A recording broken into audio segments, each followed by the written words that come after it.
I want to be an Eldritch Knight, so you're going to play a fighter. No. I want to be an Eldritch Knight.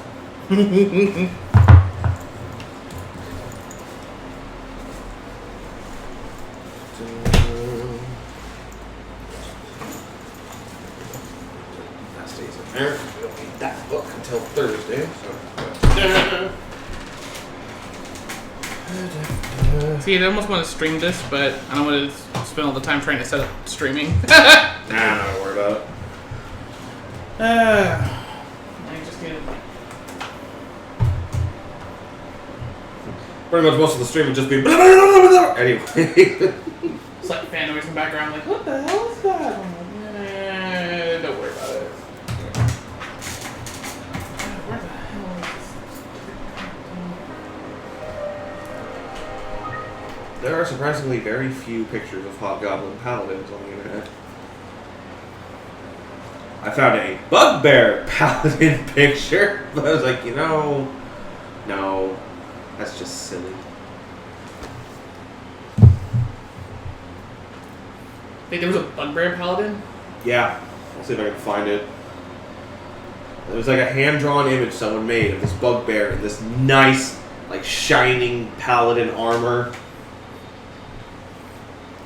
So every time I looked up Hobgoblin Paladin, it gave me some results for, A Paladin killing hobgoblins. No, what's that damn card game for World of Warcraft? Hearthstone? Yeah.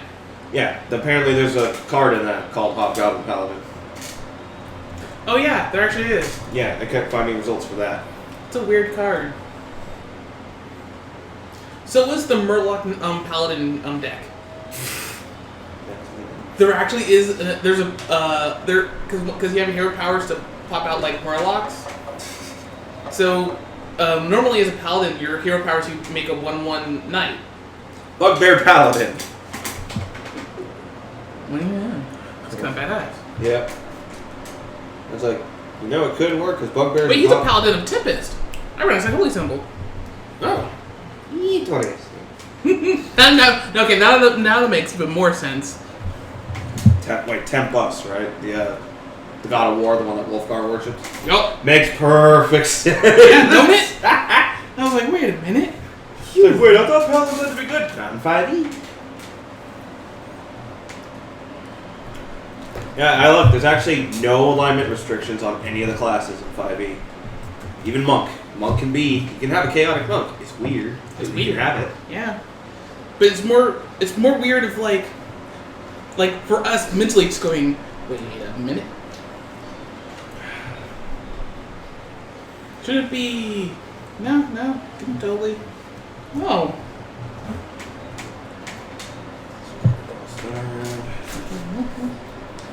Only one who does not have 36 hit points in this party is the wizard. She gets at it next level.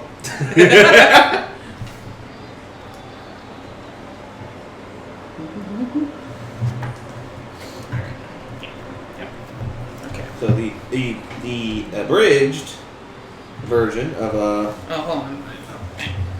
I put stuff so I can get stuff faster. Peoples. people. Who are sea peoples? So the abridged version of the backstories. The Eldritch Knight is a high elf named Kaelin Amakir. She is the Kaelin? Kaelin. C-A-E. Oh, I spelled it wrong. C-A-E. L-Y-N-N. Okay. So Kaelin? She's the Eldritch Knight.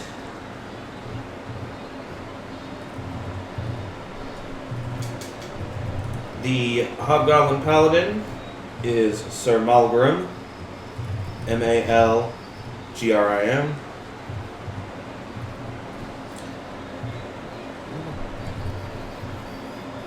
What is wizard?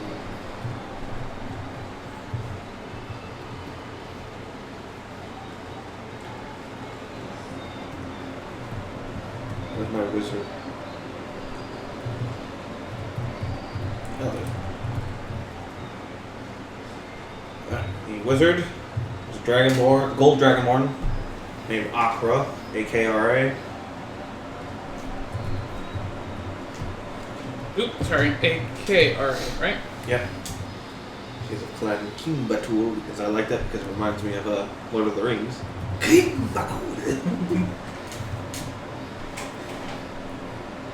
And the Ranger is Varys. It's spelled exactly the same way as the character from Game of Thrones because I did not like the way they spell it in the book.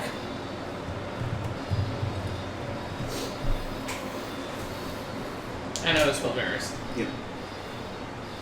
So the abridged versions of their backstories, Kaelin is the only one who is actually old enough to have fought in the... Because you said the war ended like 100 years ago? About this point, it's almost 200 years. Yeah, maybe she's not that old then. Old enough to been young enough to have heard about it, to be recently right out of it, because the war went on for quite a while. It took a while for peace treaties to occur. All right. There's because usually it's a ceasefire then peace treaty. Actually, no, the way it... Because if I remember, elves live to 1,000 in Forgotten Realms. It's Pathfinder. They live to about 400. Oh, that's right. Yeah, you're right. So theoretically, yeah, she can be old enough. She would be old enough. The idea was that she was basically just barely into her late teens and lied about her age to get in on the fighting, and realized I am not prepared for this. So on the eve of the final battle before the treaty was signed, she fled. Ran about as far away from the battle as she could. When she was out there, she came across an order of Eldritch Knights they accepted her in, realizing, you have talent, you just need to get over being afraid of combat. Yeah. Trained her how to do it, and being a high elf, highly magical. She trained for that, came back later on, and joined up with the mercenary group to protect the peace, realizing, we don't need those big-ass battles again if we can hold the peace down.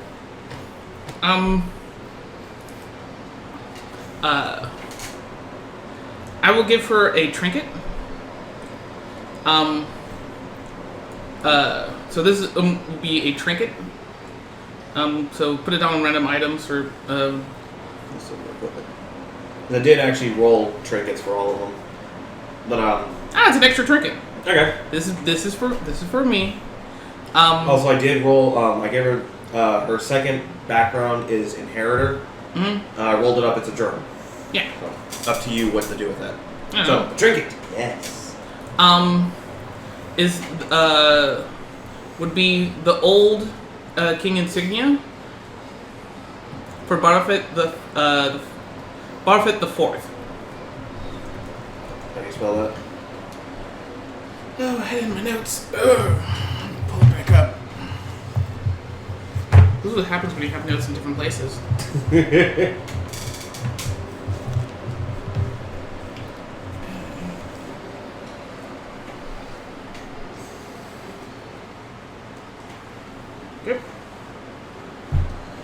It is spelled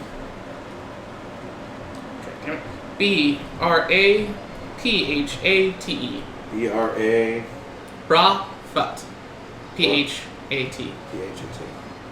E. The Fourth. He would be the grandfather of the current regent. Okay. And he was the last king at the time of the signing. So it's basically a generation ago for most humans. Yeah. Which is why it's a long time ago. Which is to enough. Yeah. Now, Sir Malgrim is part of whatever order is responsible for keeping the peace in the Republic. He actually started off as a city watch for the capital, but was promoted to the Paladin Order when they realized you are really good at your job. So his whole thing is order must be maintained. The laws and stuff should benefit the people, but ultimately order must be maintained. So he's lawful neutral. He was assigned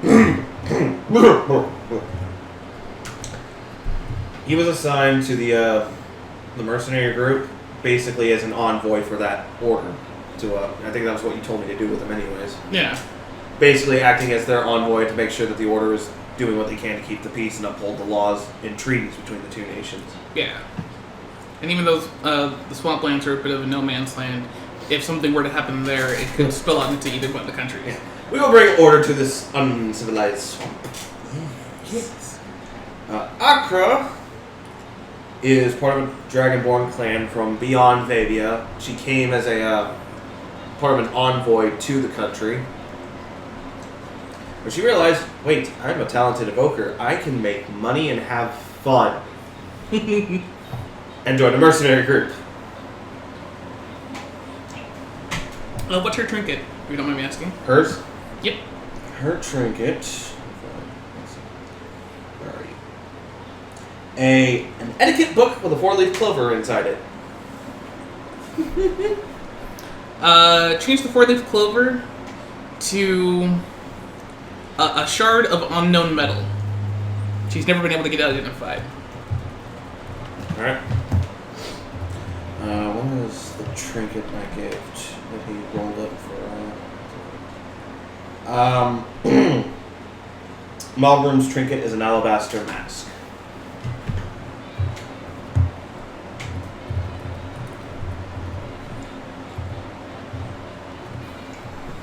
No, that's good. Trust me.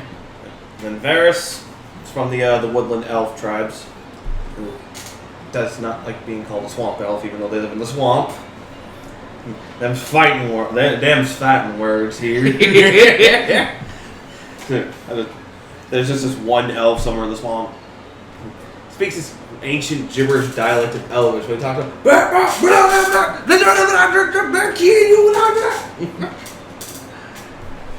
is this have a companion a gator? Should it be an alligator or no? It's gator. It's gator.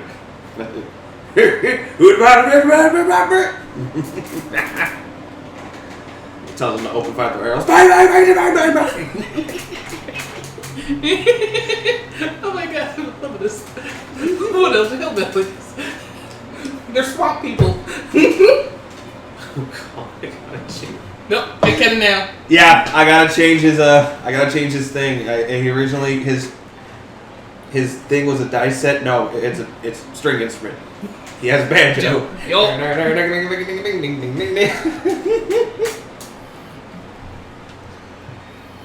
I'm doing that.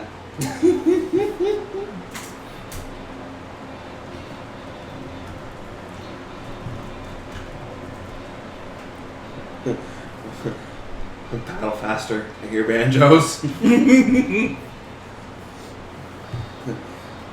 What's a banjo? It's just a slightly modified lute.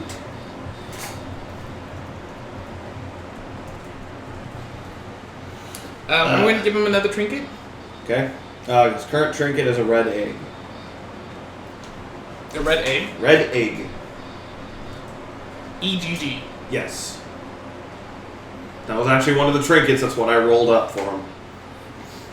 I'm going to keep that, but I'm also going to add one more item. He has a pre-treaty flask, but the insignia has worn away from it. Okay. Alright. The only weird thing about it is that anything you put into it always tastes like alcohol. What are you doing? Putting swamp water in it? What? Make moonshine? Elven moonshine. Oh, this is gonna be glorious. I'll make him a hick. I'll make him a hick so fast you won't even know what happened. You're like, what? Well,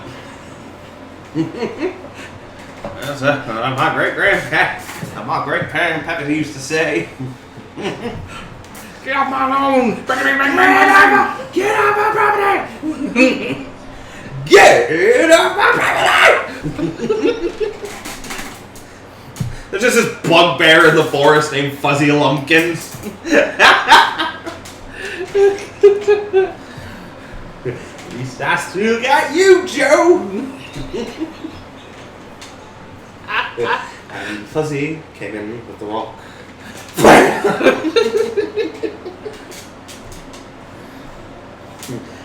This is the weirdest party ever.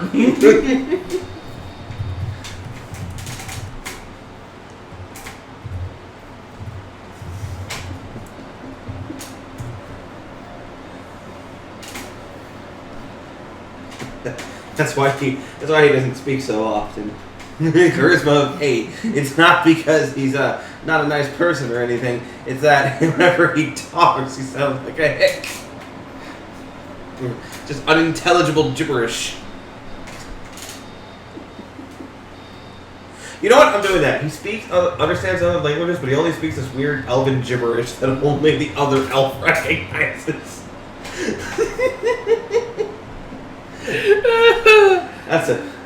That is an ancient dialect of Elven.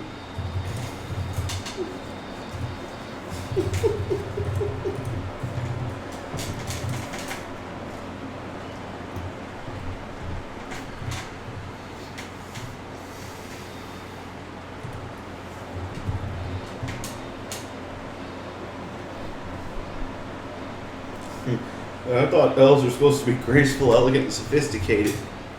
Says you. Well, he is graceful and elegant and sophisticated. Just look how we live compared to them humans out in the hillbilly rednecks. Like, those were humans? At least we don't interbreed. You guys don't breed fast enough to do how that happened. Shh, quack, you. Somewhere there's just one elf. His mother is also his sister and his aunt simultaneously. We're not sure how this happened.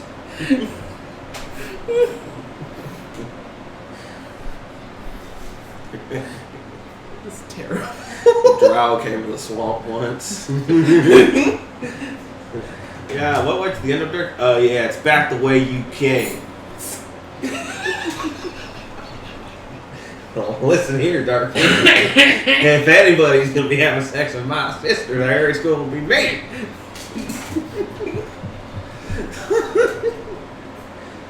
I thought the drow was supposed to be backwards. Yeah, about that. Little did you. Little did you know.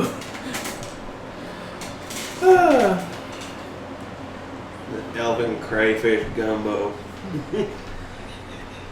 What spices did you use in it? I don't know. I picked them off that tree. You mean the one that's running away going ow, ow, ow? Yep. Hey, get back here, you! I hate it when they do that.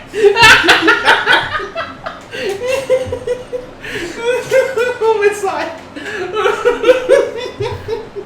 I don't want to do that. Yeah, get back here. And then the one merchant in town, he just opens his little slit. What you want? Pet Scrappy, it's a baby Barghest. Oh, God. Scrappy! Scrappy!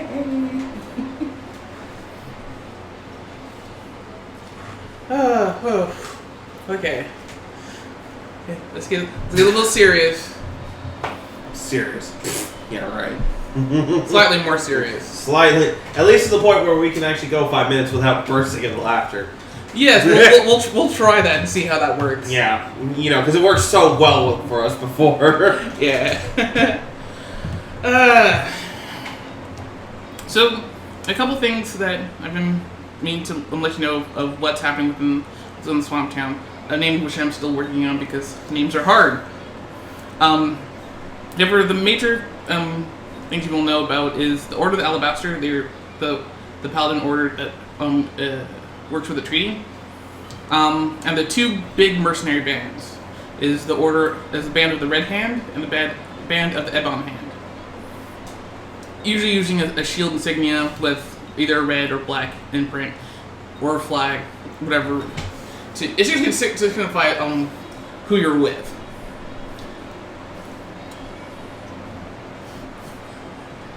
Shut up! I can hear you. Are you black hand with a red shield or red hand with a black shield? Yellow with black stripes or black with yellow stripes? Black with yellow stripes. Wrong answer. Wow. Okay. The other major is the Gold Smile Syndicate. They're a combination merchant and thieves band.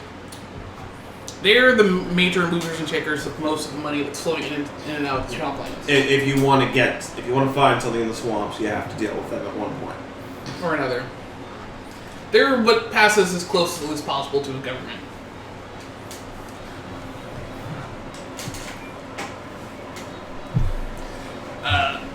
As far as for personalities, the Red Hand do much more bodyguard and killing work, whereas the Ebon Hand does a lot more protection rackets and expeditions. Not necessarily that none of them are prone to not killing folks, but it's more of a friendly rivalry between the two bands as opposed to outright hostilities. Yeah. Although bar fights have been known to happen more than once. Hey, we're in the swamp. It's our form of entertainment.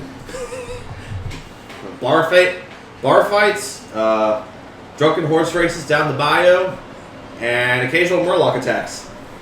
Pretty much. Sorry, not Murloc. Occasional bullywug attacks. They were never happy about us moving into the swamp. They even built the ruin. All their tribes in the ruins of those 3 castles that tumbled down into the swamp. What about that? Now that one actually caught on fire after falling over before sinking into the swamp. They avoid that one. It's haunted. It's very haunted. Very haunted. There's a banshee there. Her name is Kim. She's very nice most of the time. The other time, she's just a real screamer. At least when her boyfriend's by. Yeah. She has a boyfriend? Yeah. What, ghosts can't have sex? That's sexist of you. Or specious. Specious and sexist. She is a grown woman. I think. We're not really sure. Jury's still out on that one. Have the distance. Oh no, yes.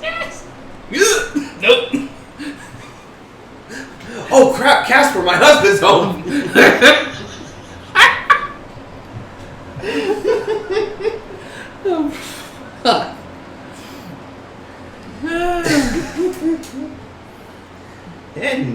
Anyway, your group for the most part have, much like anyone else who works for any of the major organizations, have switched on and off between whatever job is for anyone that basically pays the bills. Yeah. And your group, for the most part, know each other fairly well, have worked together before, and you get a missive in town, in one of the many towns, from someone from the Gold Smile Syndicate, saying that they would like to have you come to a meeting to discuss an escort. That's a simple escort from someone who's arrived in the swamp near an outpost and then out of the swamp. Yeah, we're there to make sure they get through the swamp safely. Yep. But the one thing that's kind of weird, because you've seen escort things often, is the utmost discretion. Don't tell anyone that you're doing this, or I'm heading out from here. If anyone asks you any questions about it, you don't know. I'm going for a walk. You're just going for a walk.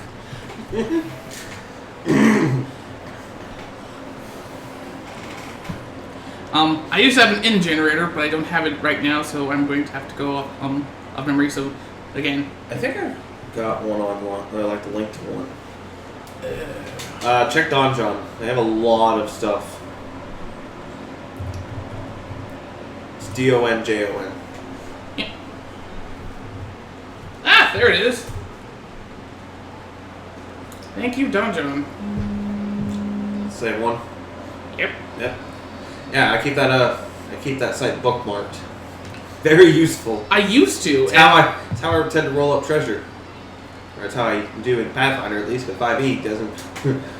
Oh, you want your guys? You want the enemy to have loot? No.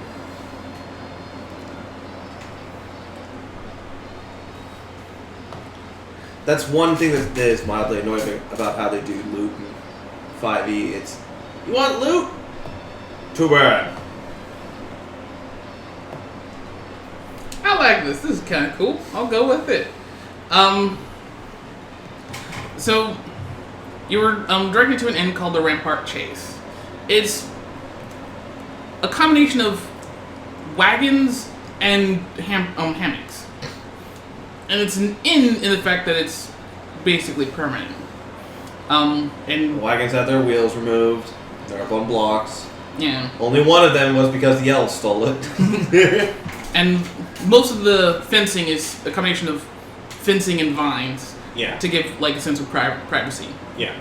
It's a bit of a jungle gym-esque kind of thing, but the one of the larger caravans, which has been retrofitted into like a bar, is where you're being told to meet into. When you get inside, it's fairly empty for the most part. Just the innkeeper, just small little dwarf guy, and a couple of the wenches who are often just coming just in and out off to the other sides to other people, because most of the seating usually is outside, because there's far more seating outside than inside. Yeah. And it's a swamp. Being inside is hot and muggy. Being outside is hot and muggy. That's what's the outside, where there's some air. It's hot and shitty. Tomorrow's weather will be hot and shitty. Rather shitty, rather crappy weather coming down the way. Remind me why we visited Thailand again?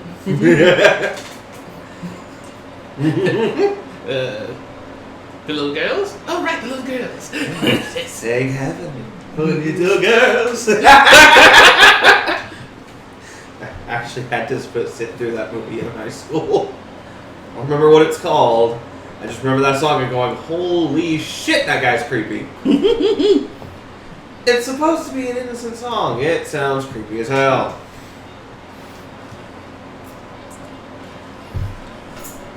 Yeah, it honestly couldn't have been worse if they had just instead played I love little girls, they make me feel so good. It's a wonderful song. Anyway. Still loving American Dad when Bullock is dating Haley and he comes out in her bathrobe singing that song. I was like, Patrick Stewart is a Shakespearean actor, and they have his character buck-ass naked singing a song about pedophilia. Yes. He was in a horror movie, so he can do what the hell he wants. Yeah. It's like, you know what? Whatever pays bills. By the way, what are you guys publicly wearing any bands of any of the orders, or are you just going just plain? Plain clothes. Okay. I mean, they have company uniforms, but just hide the patches. Exactly. Eventually, give me perception.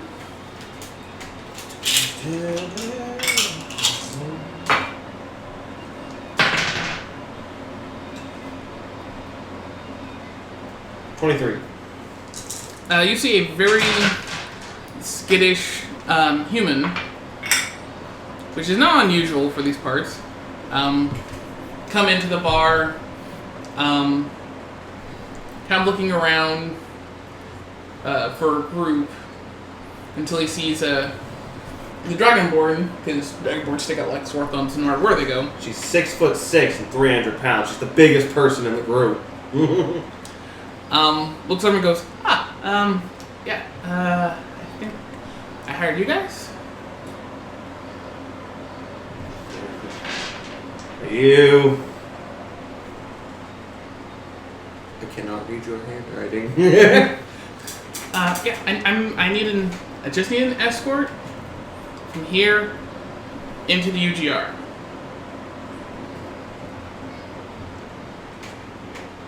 Maltgrim,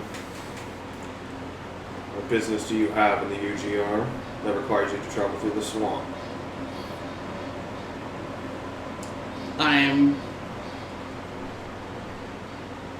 He kind of collects himself.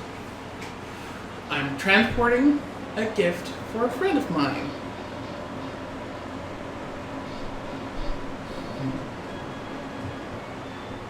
You can give me an insight. Yeah, just for the hell of it, have you seen Kill la Kill? Some of it yet. Gamagura. That's basically what Malgrim is. Insight is wisdom or intelligence based? Wisdom. He says convincingly. I was like, he says convincingly. 20. He definitely doesn't want to say, but it seems that like he's very paranoid of someone listening about any particulars about what he's doing. And this is I would like to buy a bunny. pretty much. You but idiot! The place is bugged. But you can tell that he's not used to subterfuge at all. You can tell just from like how he's holding himself and what's conversation that he's new to the swamp.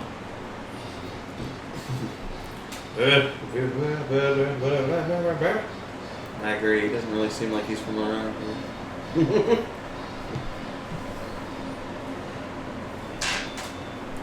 So, how much is the pay?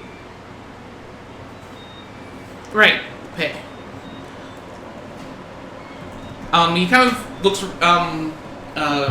gets a little bit closer to you guys, so that it's not. And he goes, okay. I've been authorized to pay, kind of like this little math in his head, 2,000 upon exit. And if everything goes well, there will be a bonus of... he mumbles something in a language you've never heard before.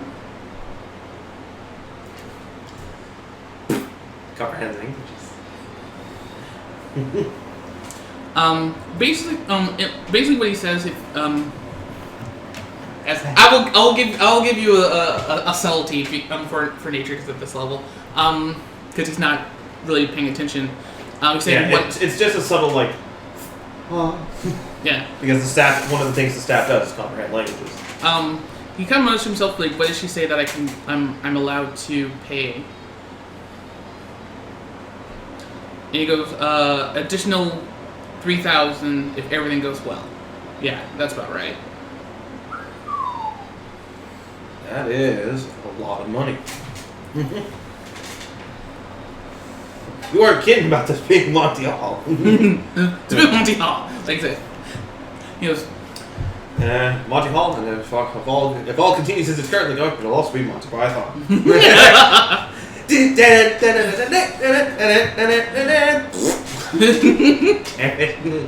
All right.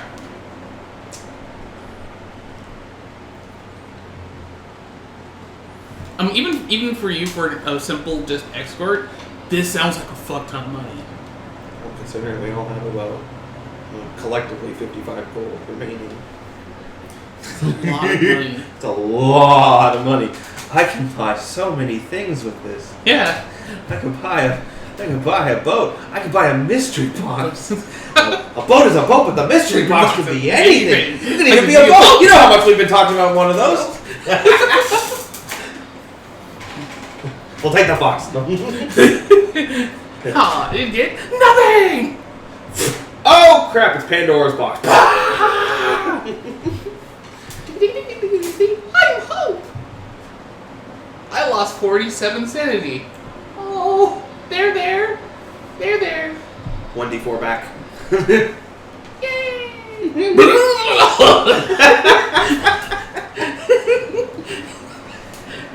Oh crap! What did you do? Release the four ponies of the apocalypse. My little pony, apocalypse pony. Oh, that little pony said death. No, Mom, that's not what he said. It's just, I love that. And I'm Death Pony. Okay, so I think we can agree to these terms. It seems more than generous for a simple escort mission. Wink, wink, nudge, nudge. Who are you talking to? The audience. What fourth wall?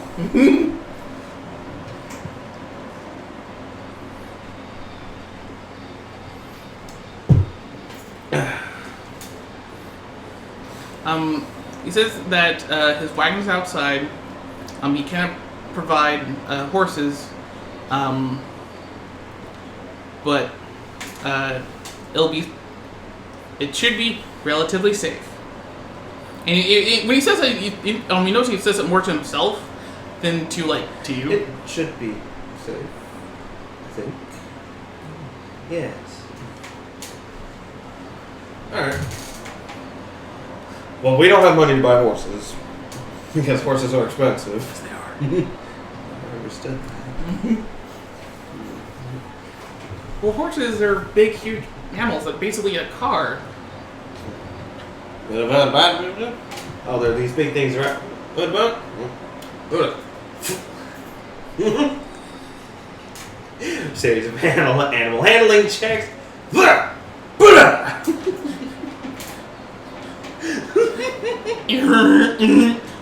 fuck are those? That is not a horse. Did he just grab a hippocampus? What the fuck is that? Oh. I don't think we should ride those.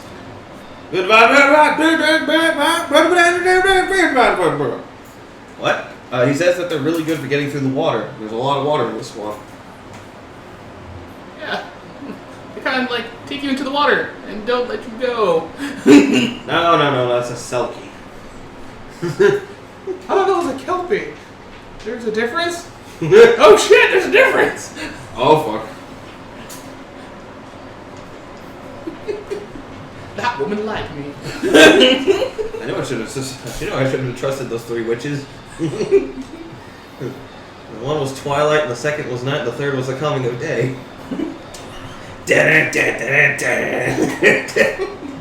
It's a song by The Sword called Three Witches. I just called Trish Brewhouse, but... Whoa. Anyways, well... Varys actually does better on foot, anyways, because it allows him to scout, allows him to... since this is swamp terrain, and his favorite terrain is swamp. Let's see, what are those benefits he gets? Show me potato salad. Alright. Difficult terrain does not slow the group's travel. They cannot become lost except by magical means. We remain alert to danger even if engaging in other activities. Ooh, nice. Can find twice as much food as normal when foraging. And if following tracks, can learn the exact number of creatures' size and how long ago they passed through. So, we get to move at our normal speed, and we don't get lost.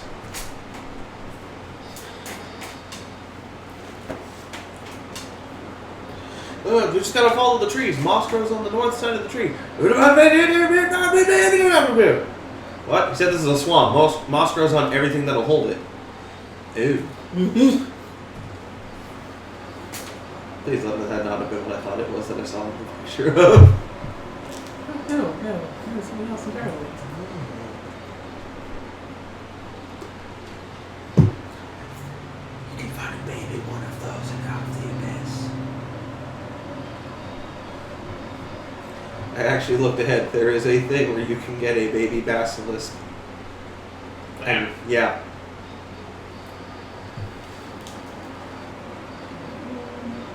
It's something specific to the campaign. I love it. What are the potential optional add-ons? We can get a hook horror, an intelligent gelatinous cube, and a basilisk. And I think a stone giant. Alright. So, I'm going to have you traveling via days. Okay. And I do a lot of theater of the mind, so I apologize. Fine. I do it too. It's like, I could draw out the map, or we can just say fuck it. We just say fuck it. So, fuck it! You've traveled quite a more known passageways, and his cards is actually fairly decent. Yeah.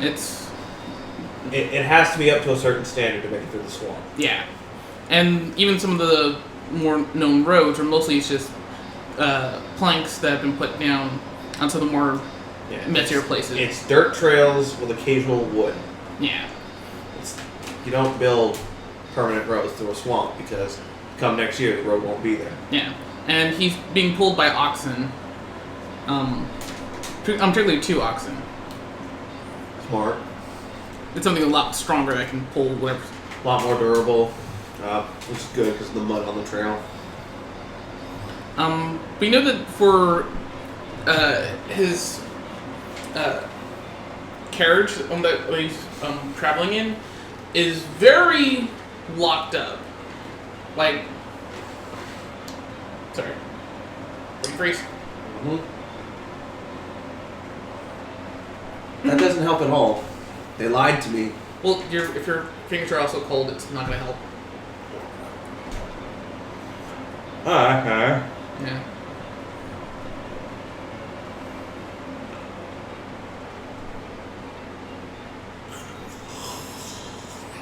Don't choke on your own mouth.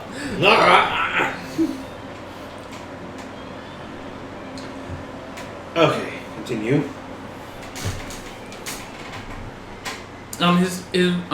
It's very drab, but it's completely locked up. There's no windows on the thing. It's completely covered. Yeah. And you can tell there are really good locks on this thing. But they're external. Yeah. So they're meant to keep something inside as opposed to keep stuff out.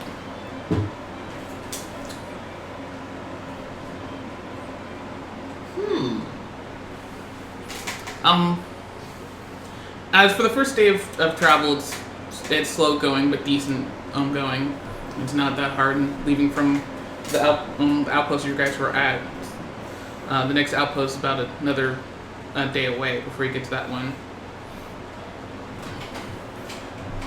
Give me a insight and then a perception for the ranger.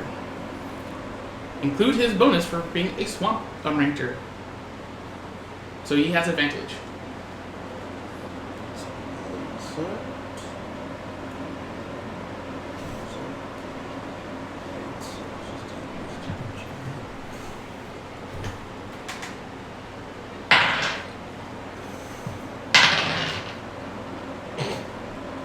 Reroll with 1 better. So 9 on the insight. Okay. And give me perception.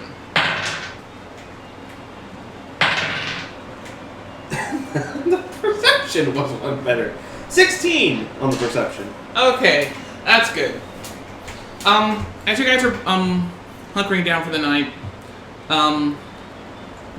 you notice that there's the normal fog that's rolling in, but so you don't notice anything weird about it. If you want some water, there's some water on the counter. Definitely. Okay. Actually, I'm holding that over. This water? Yep. Yeah. Ooh, it's cold. Yeah. The other one I put in the fridge, so it should be cold in about an hour or so. Yeah, just have something cold to drink on the side.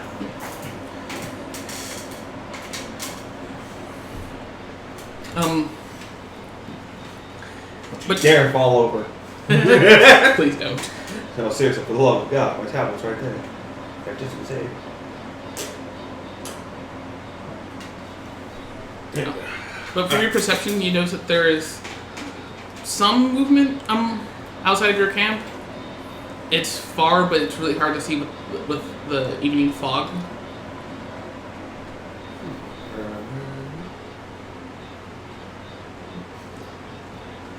I'm going to expend a spell slot to use Primeval Awareness. But you,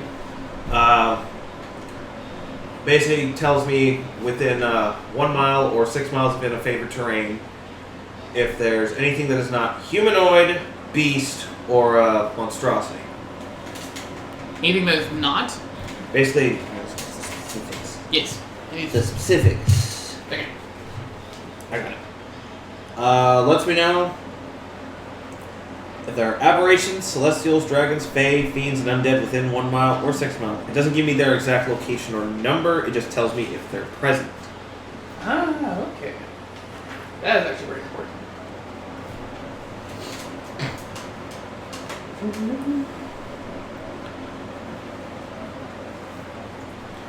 Yes. So I activate my Witcher senses. You get the normal senses of various creatures and around. But there is... You can tell that there's something new, especially within a mile. Something draconic.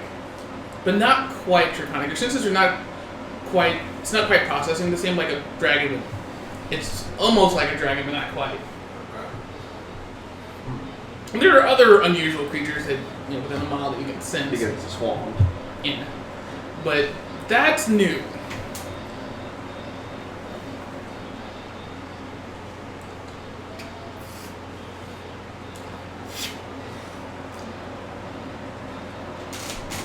Sorry. I get on standby. Yeah, basically, he goes on Overwatch, watching the area around.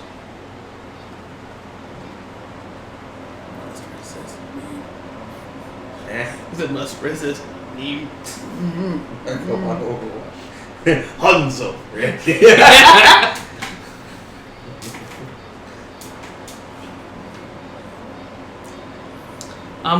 But as for the rest of the night, nothing seems to happen. Just it's a little eerie.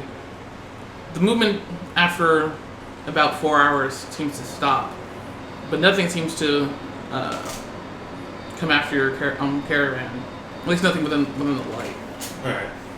After having 2 elves, they don't sleep. Or they don't sleep very much. Yeah, they can both basically just it's like 4 hours in a trance and they're good. Yeah, which makes shifts really easy. Yeah, especially since they're still technically aware. If I remember, I think they just have disadvantage on perception checks while in a trance. Mm-hmm. That's why elves are so good. So good, so good.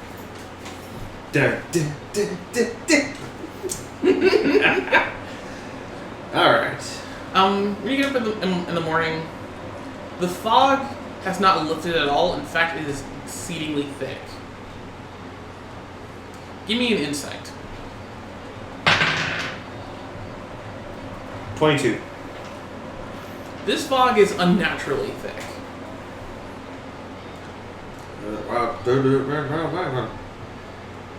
Yeah, it does seem a bit unusual, doesn't it?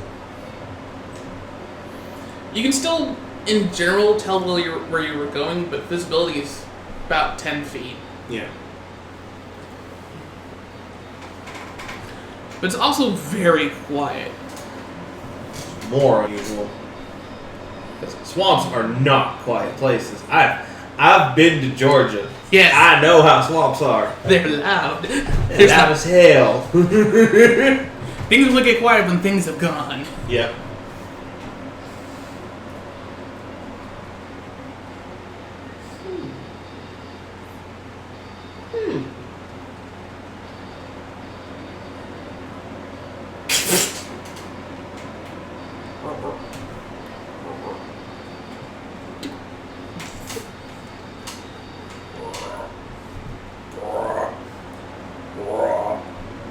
But why, sir? Cores! What the hell? Hello, my baby. Hello, my honey. Do you begin traveling or do you stay where you are? I mean, the road's still technically in front of you. Yeah. It's just hard to see beyond it. Yeah, continue travel. I have Varys move ahead of the group. Because first off, he's faster, so he can reach danger before them. And second, he's still technically within earshot of them. And since he's an elf, earshot for him is a lot further than the rest of them.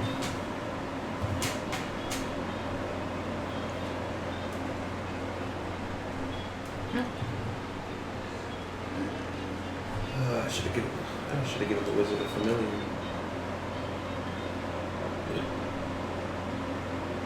But I decided to take other spells instead of find familiar. As you're traveling, first give me the rest of your party's passive perception and Varys' active perception. Passive perception for the rest. We have 2 11s and a 13 for passive. Mm-hmm. Varys is active.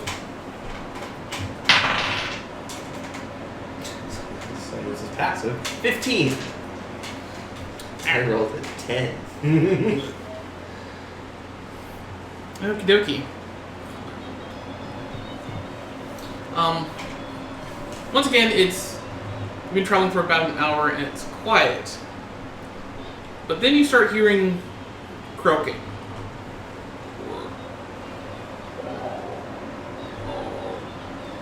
Roll me nature? Is it nature or knowledge? Could be nature. Nature, yes.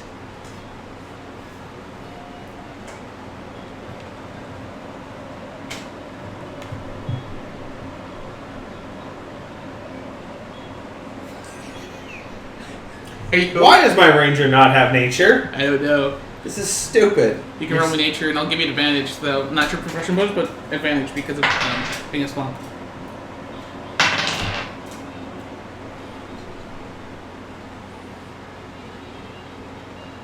Uh, 17. That's either a really close frog or a really big frog. Okay, so can I swap the religion proficiency from the hermit thing for nature? 'Cause that's Sure. really fucking stupid. Sure. Okay. So you can add your profession bonus now. What does that make it to? Make it a 20. Okay, that's great. Either it's a very big frog. That's enough to know that in the swamp there's a particular species of big FU frogs, and they are not fun. They are not fun at all. Bullywugs. No, they are swamp basilisks.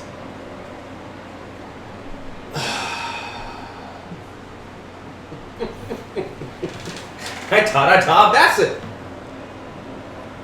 Raw.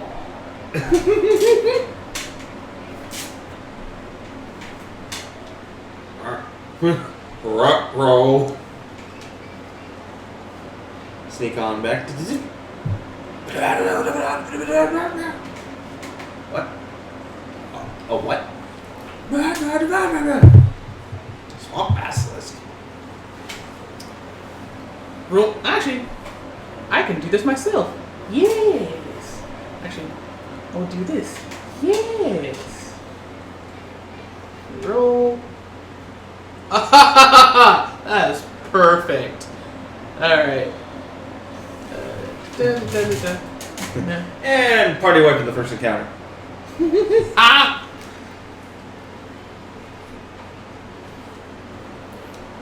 You notice that the fog lifts a little bit, just in time for the merchant that you're escorting to look out and look directly at one of them.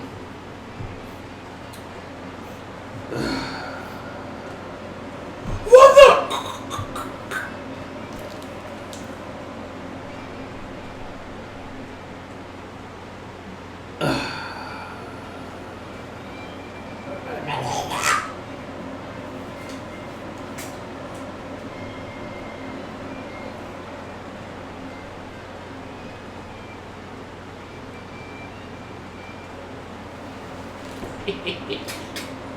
Roll me initiative. As you see, and party wipe in first encounter. I knew it. I knew it. Okay. you can see there are two basilisks. Like flashbacks to the past time I fought basilisks in the game. And that game's from this Nemo's Dungeon Crawl. There's a part where you find a sign on the door in Dwarven that says "Beware of dog." The dog is a basilisk. We found this out the hard way, and 3 of us got turned to stone. Fortunately, we found stone salve. I came to that same point on a second playthrough with a different character, and I went, "Beware of dog," and I stopped and I thought, wait a minute. Ah, no. No! No! I know what that dog is.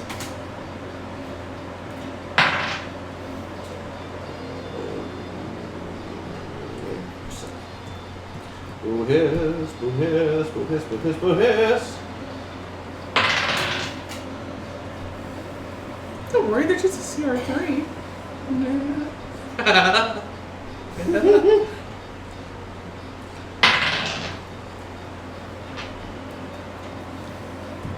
Okay.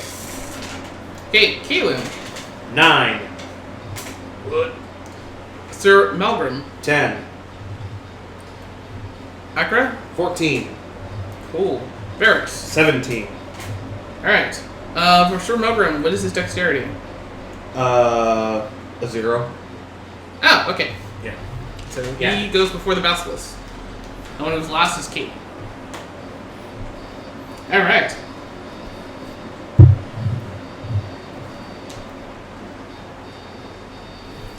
They're all roughly within 30 feet, and you've noticed that the fog has moved back so that it's 60 feet of visibility, but it's super thick. Like, almost like the fog has carved itself out into an arena.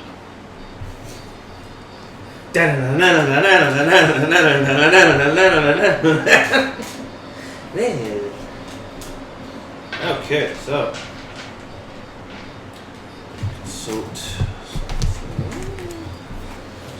Let's consult the bones. That is. Oh, that's the Richard Drow. Yes.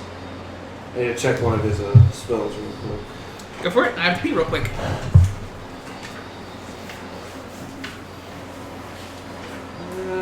F, G, G.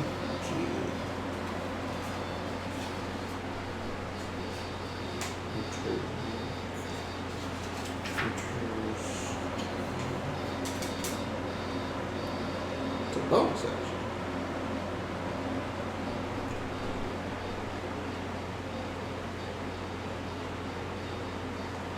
Okay.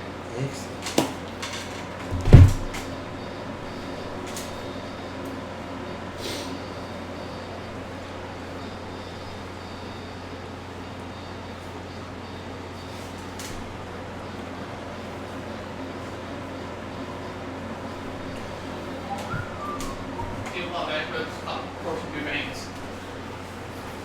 Alright. So, Varys.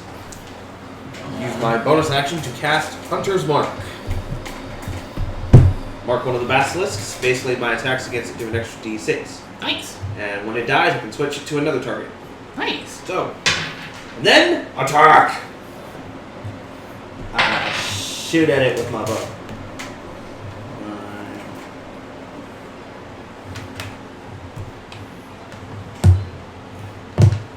That would be a 17 to hit.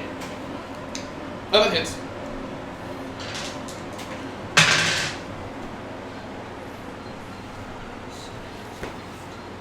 Uh, 9 total damage.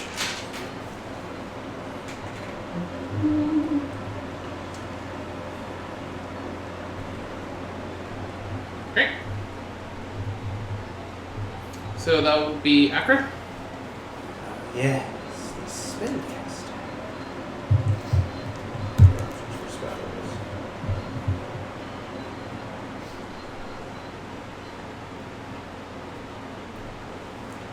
That is not burning hands, that is flaming sphere, you big dumb shit. King, you dumb shit.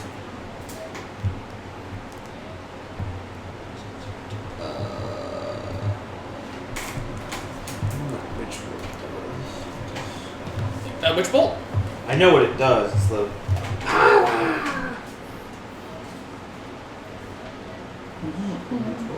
damage. That actually may be my best option for the moment.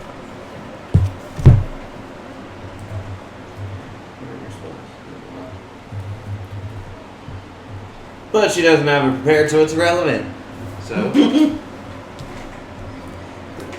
Alright. I may swap out magic missiles for Witch Bolt.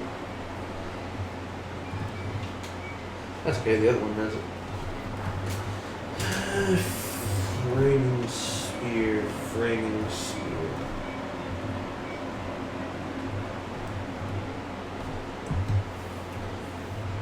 That works! Boom! Flaming Spear! Alright. And it's a dex save, I believe? Yep. DC 14.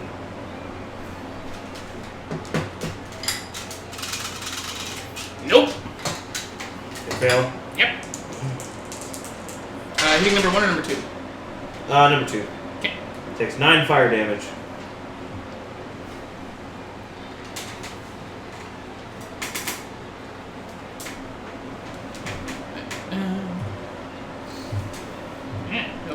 14 health. Bad math. Alright. So that'll make it Sir Milgram. Malgrim. Oh no. Malgrim is a melee character. You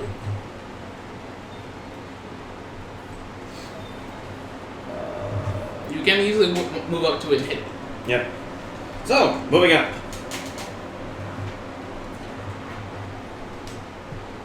Moving up to number 1 or number 2? Number 1. Okay. He's one who's currently not on fire.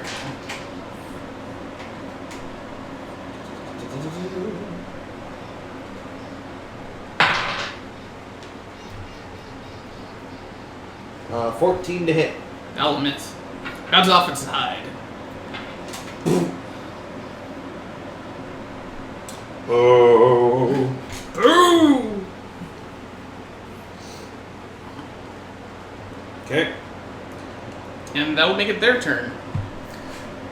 Basilisk number 2 looks at the mage. With a Constitution save. Oh, thank God she has a decent constitution. She has a constitution of 16. Nice. That's unfortunately not one of her, well, extra good saves, but... 14? Pass. Okay. Don't you look at me in that tone of voice! The other one's going to go chompers on Zipai.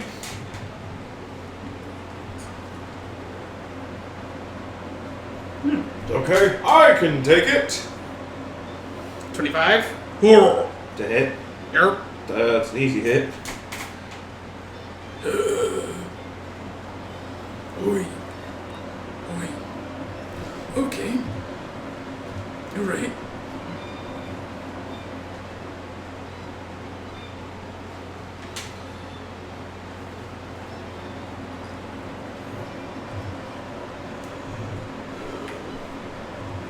At least it's not a confirmed crit.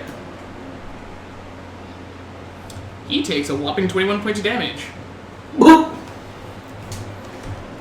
As it pierces into him with its mighty jaws and its poisonous saliva.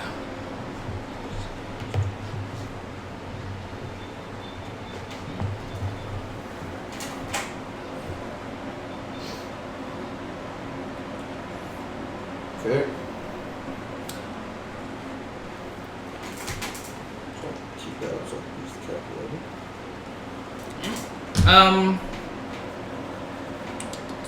What is Sir Malgrim's total hit points? 36, so he's at 15. 6. Akras? 36, 27, Varus's? 36, And Kaelin's. 36. Wow! Everyone's 36.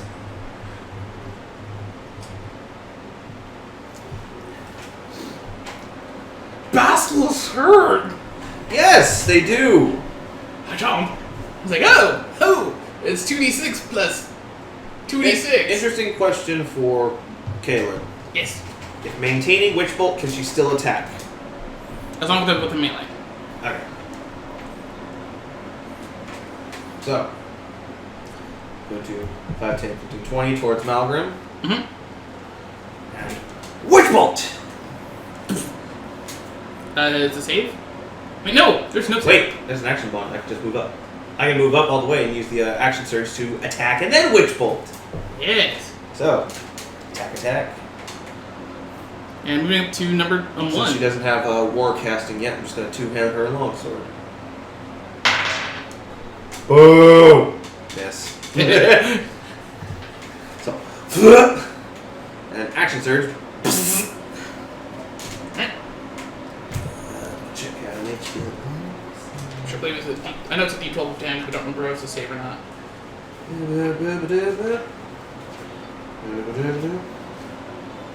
W, just go with it.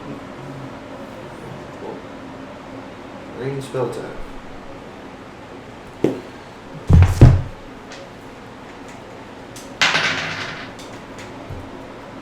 .22 with the spell attack. That'll hit. who has 3 points of electricity damage. Go.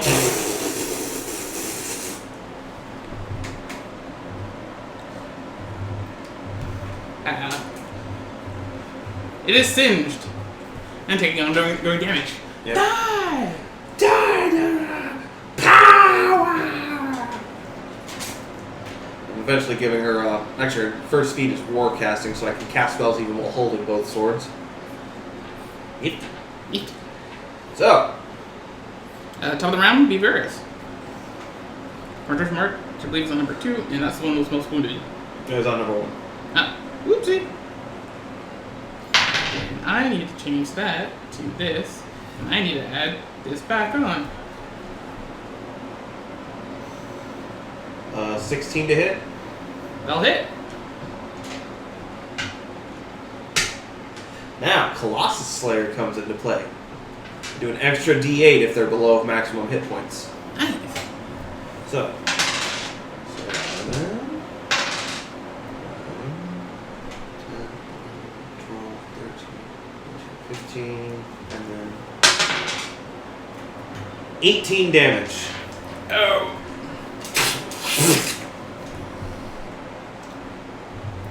That severely wounded it. That's not right. There we go. Sucks to be him. Alright, Akra. First off, it's got to make another dexterity save because it's still right next to her flaming sphere. You're.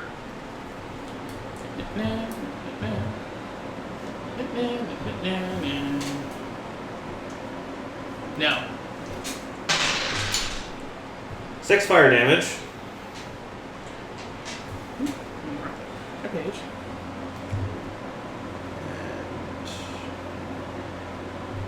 Okay. And I mean, I believe you're maintaining concentration on that. Yeah, it's a move action to do so. Oh, that's right, yeah. Actually, it's just a move action just to move it if need be. It just stays there until it's done. Yep. And the other basilisk hasn't moved yet. Out of range of that without moving closer.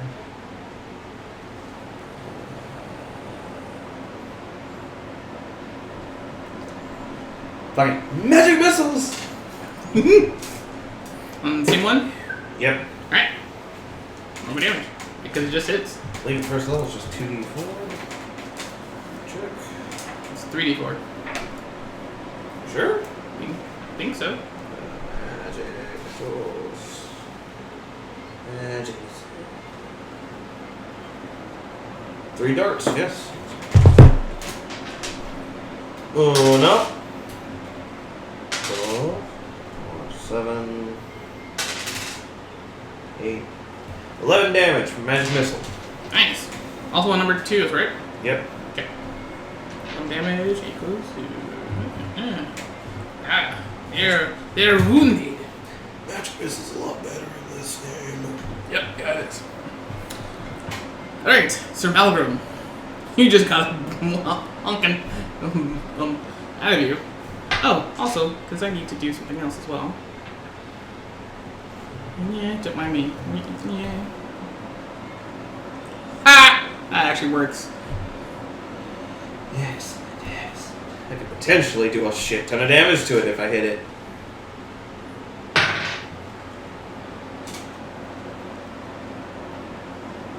$21 to hit. Yes. You. Are you smiting it? That and martial advantage.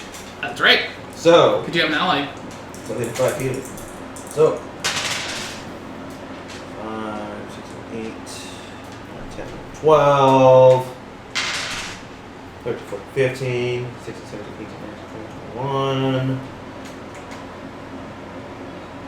And it's 2.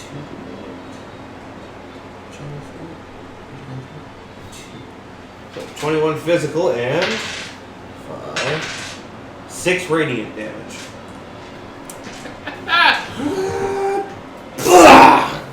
You literally cleave it head in 2. Using a maul, I just crush its skull. Yeah. Just-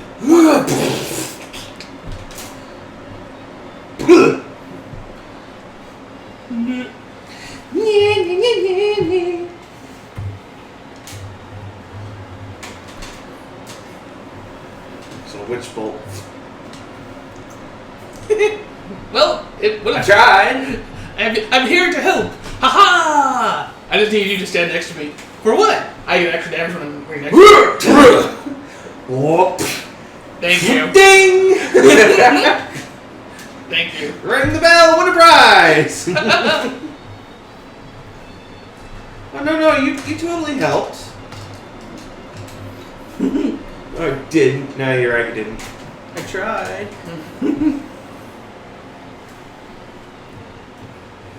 Alright. So the other basilisk is currently on fire and currently alone by Mel's. Let's out a strange croak. We get everyone to make a will save. Sorry. Wisdom save.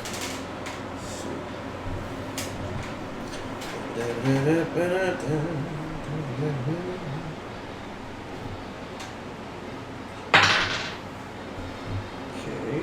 Caleb gets a 19.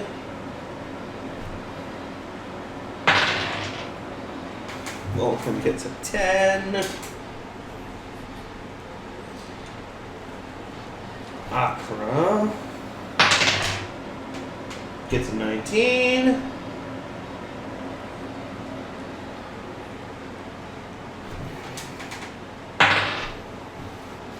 Ferris gets a 9. So Varys and Melgrim are stunned for a round.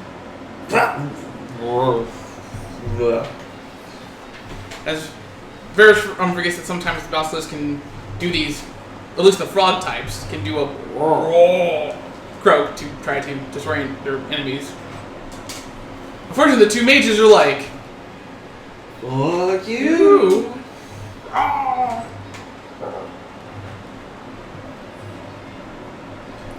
as it tries to hop away, going to the edge of the fog. Oh no, you don't. Firebolt.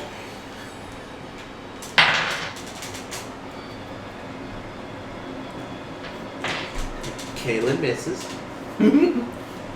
He's stunned. First, move action, move the fireball, the flaming sphere after it. Alright, so it needs to make a new dexterity save. Nah. Ah.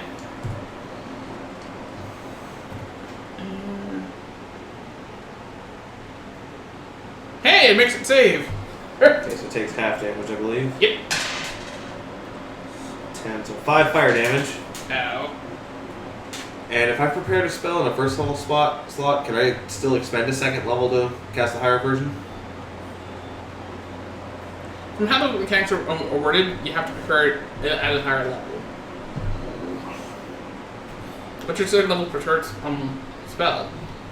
Flaming Sphere, hold person. Ah.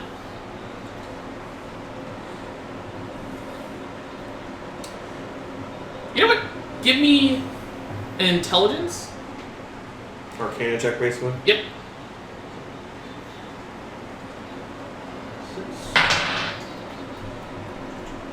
Uh, 24. Okay. You're able to shift the arcane energies to burn a higher level slot.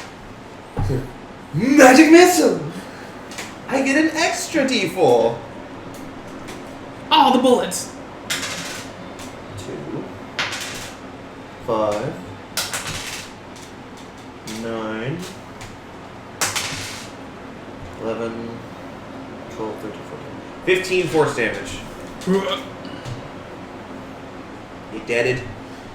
It is barely alive. And Malgrim's also stunned. Yeah.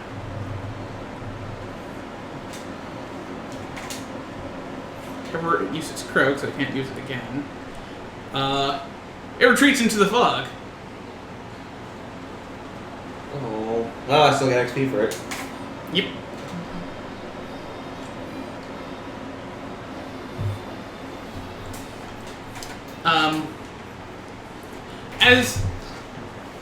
As you literally see, the fog doesn't go away. It's still kind of very thick and holding this arena around you. As you hear, give me a perception for everyone.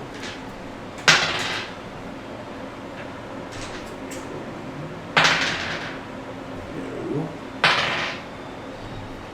13. And no. The highest is a 20. You're pretty sure that Basilisk ran a pretty good distance away, with its tail between its legs, because it's not dumb.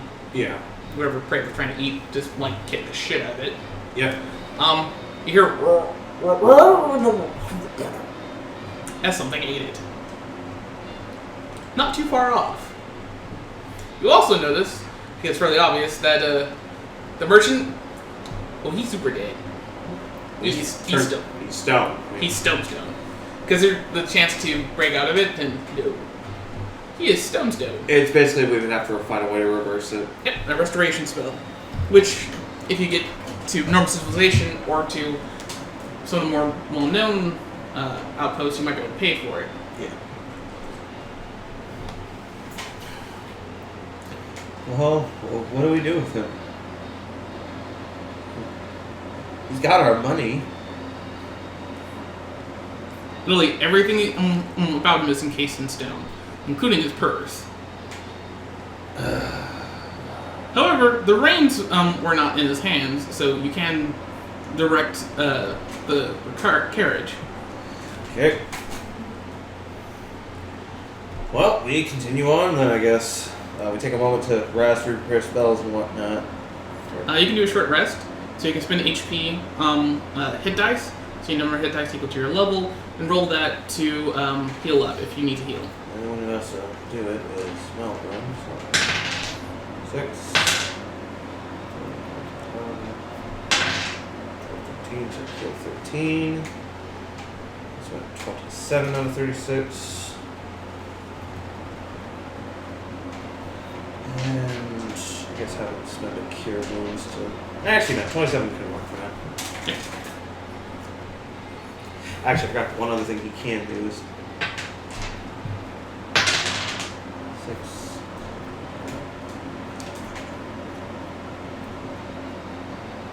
So using as a channel divinity, which recharges after a short rest, I believe, anyways, he's able to heal himself for the remaining. What's her face? Opera takes time to basically use arcane recovery to get some of her spell slots back.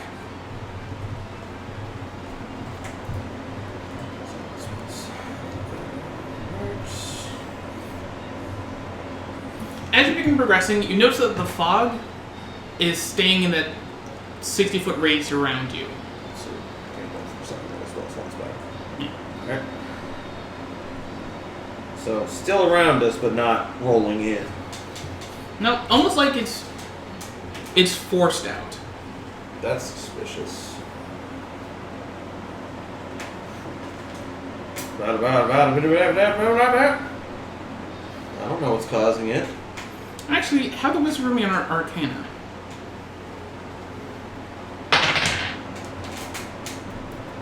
$14.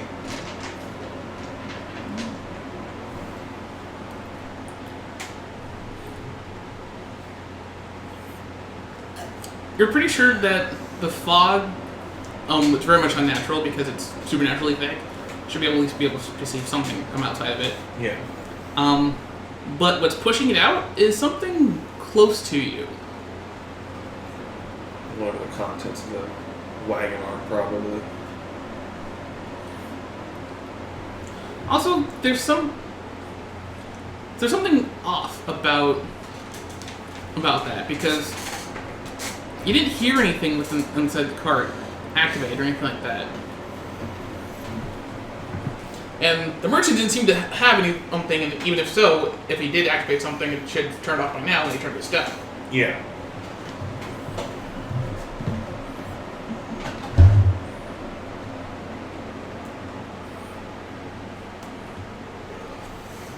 Actually, our money is probably still fine. There's no way he was carrying 3,000 gold on him. Or 5,000 gold. It's Like you're not quite sure where his money is. It might be in the carriage.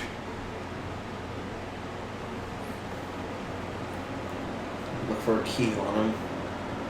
At least one that's distinguishable enough to chip away from the rest of it.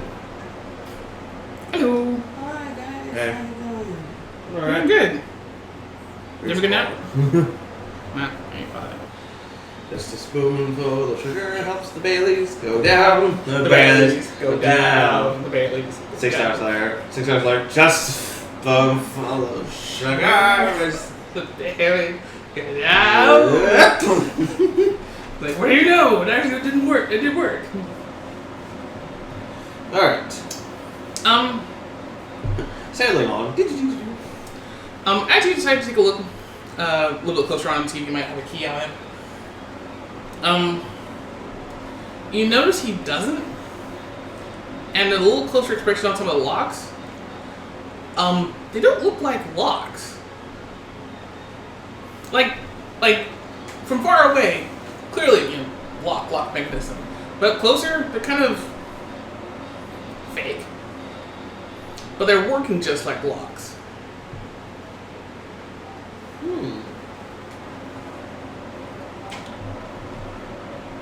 Well, we know what you're gonna.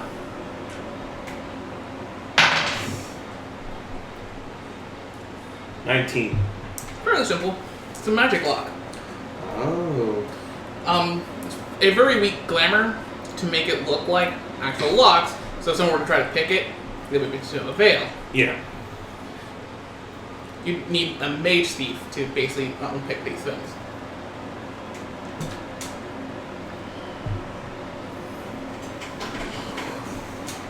Well, no point worrying about that for now.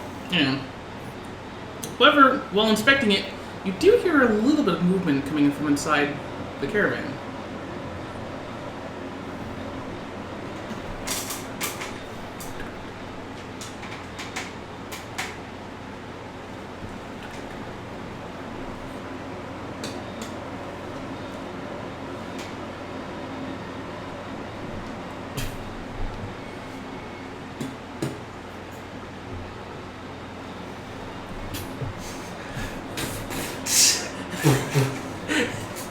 There's just a very faint tap that you can hear.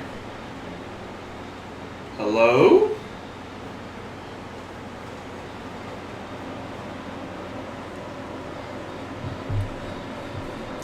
You can almost hear something, but it's very faint.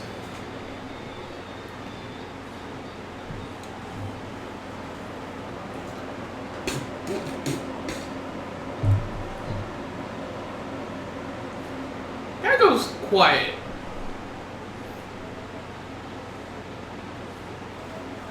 There's a little comes out, little knock. It's not fully intelligent. But typically, who is listening in? There's only 2 people with sensitive enough hearing to do it. So it's Kaylin knocking. Yeah. Kaelin hears with his elven ears. Her elven ears. Her elven ears. I'll always say he. They'll he until proven otherwise. We mean all elves have penises. I'm not saying that all of them have vaginas as well. Look, y'all look the same. It's impossible to tell. I clearly have boobs. That means nothing. That means nothing. That dwarf over there has a beard. That could be a woman. I am a woman. Oh, right. Ooh. Rude. You see, it's true. I don't see many dwarven women. That's the truth. It's because we're so alike in the voice and appearance. It's often mistaken for men. It's the beards.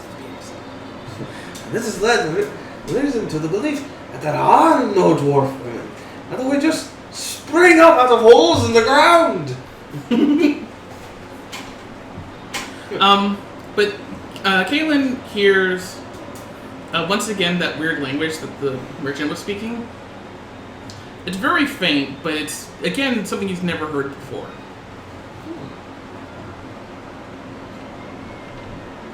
Someone's speaking in there, but I can't quite understand the language. Dong.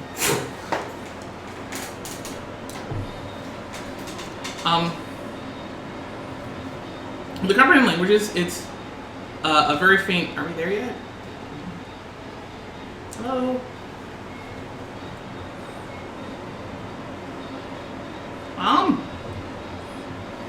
Hello? Roll me an intelligence. 17. You know that the merchant during the night and often the travels, stay very close to the caravan. And you did see him kind of like lean in on occasion. Somewhere near where he sits, you leaned into something. You're not quite sure what it was, but you're basically standing next to the side. So there might be something closer to where he was sitting, where you might be able to hear a little better. Move up to there. Give me a perception. 9. I'll give you advantage because you're an elephant's secret door. 9. Damn. You can't see where it's coming from, but you can hear a little bit better. Hello? That's not right. So what you can hear. Who are you? One of the guards for the caravan. What did you say? I'm one of the guards for the caravan. Roll me an intelligence. 11. Um, I might not speak the language.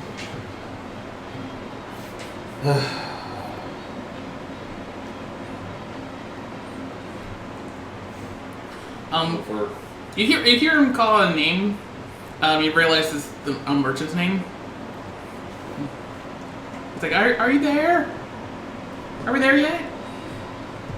What's going on? Are you my mummy?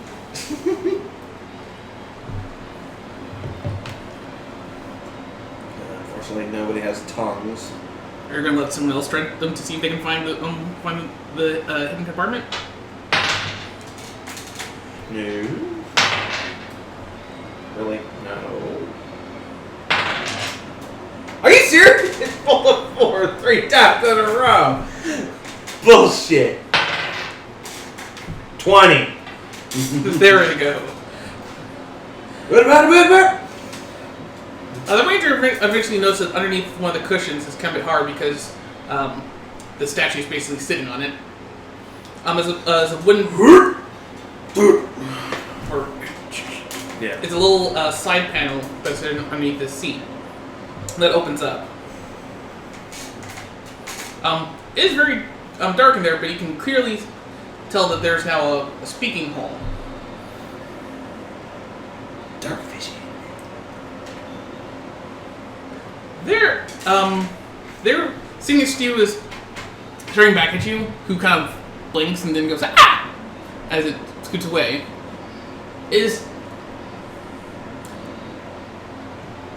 I'm trying to find the right words to describe it. It's adorable. It's the first thing that hits you. It's also black. Black. You see a wormling. But it's all black, but it's very cute. There's a baby dragon in here. And like 2 or 3 people in my party speak Draconic.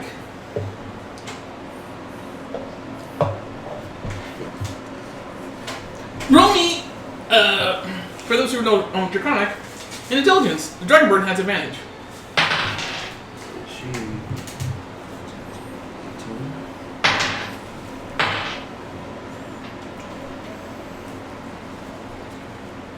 They both got 18s. The Wormling is speaking in High Draconic. That's why it sounds weird. It's close, but High Draconic sounds completely different than regular Draconic. It's like the difference between kobolds and a worm talking. Yeah. It's a difference of accents. Some words might not be the same, but close enough that they can converse. Yeah.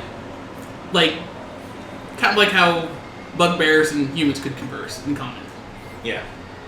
You know that if you were to speak in Draconic, you'd sound dumb, but it would be under. I am a gold dragonborn. Yeah. Fuck you, I don't sound dumb. It's via accents. True. I am a gold dragonborn. I speak High Draconic. I'm the superior gold dragonborn. I'm the real Dragonborn. Who's this Fusfruda motherfucker? So yeah. This one, Akra looks and is like, "What's a black dragon? There's a black dragon in the cart." Should we do something about it? It's well enough. It's not really a threat to us. But I'm curious about why it's. Well, even with your dark vision, you know it's black because of black have certain patterns. Scale of horn patterns. Yeah, we can tell it's a black dragon. Even through dark vision. But also, the thing that kind of, when I said like it's very cute, literally like, It's a baby. not like a baby, like it's cute. Like this is what you would, if you were to have like a child draw a happy or a nice looking black dragon, this is what it would look like, or at least the baby version of it. Huh. Toothless. Yes. Basically, a baby toothless. Hello? Are you talking Draconic now? She's speaking in High Draconic, yes.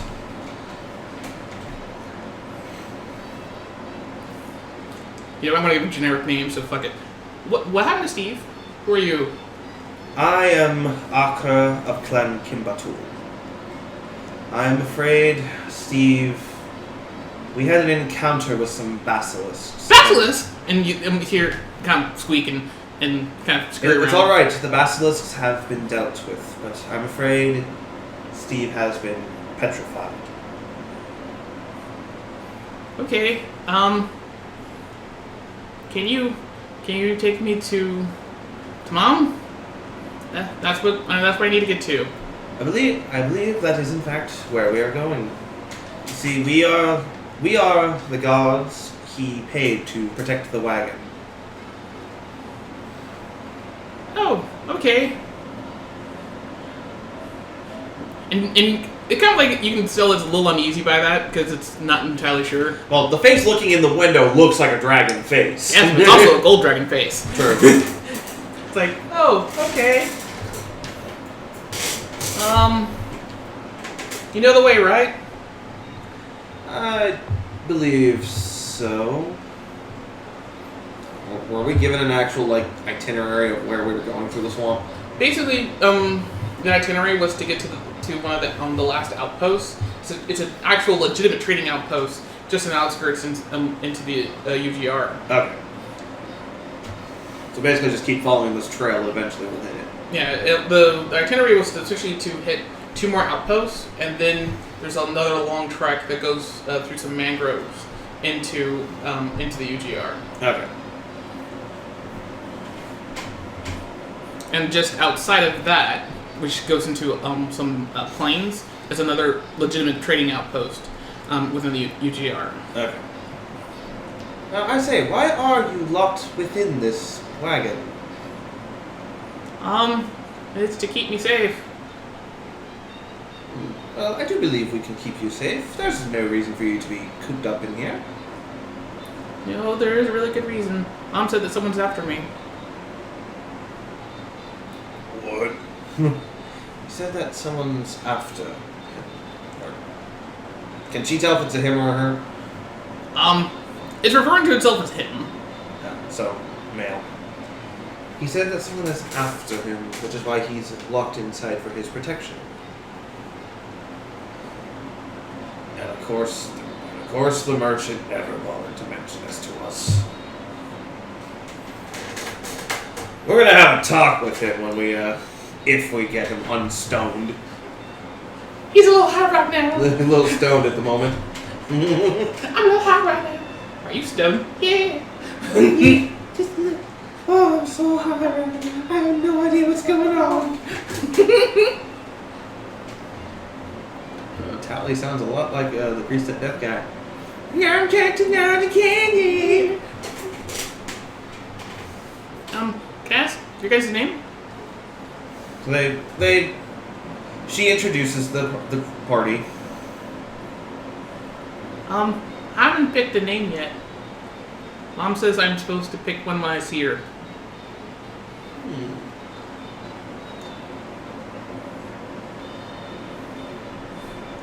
But hello.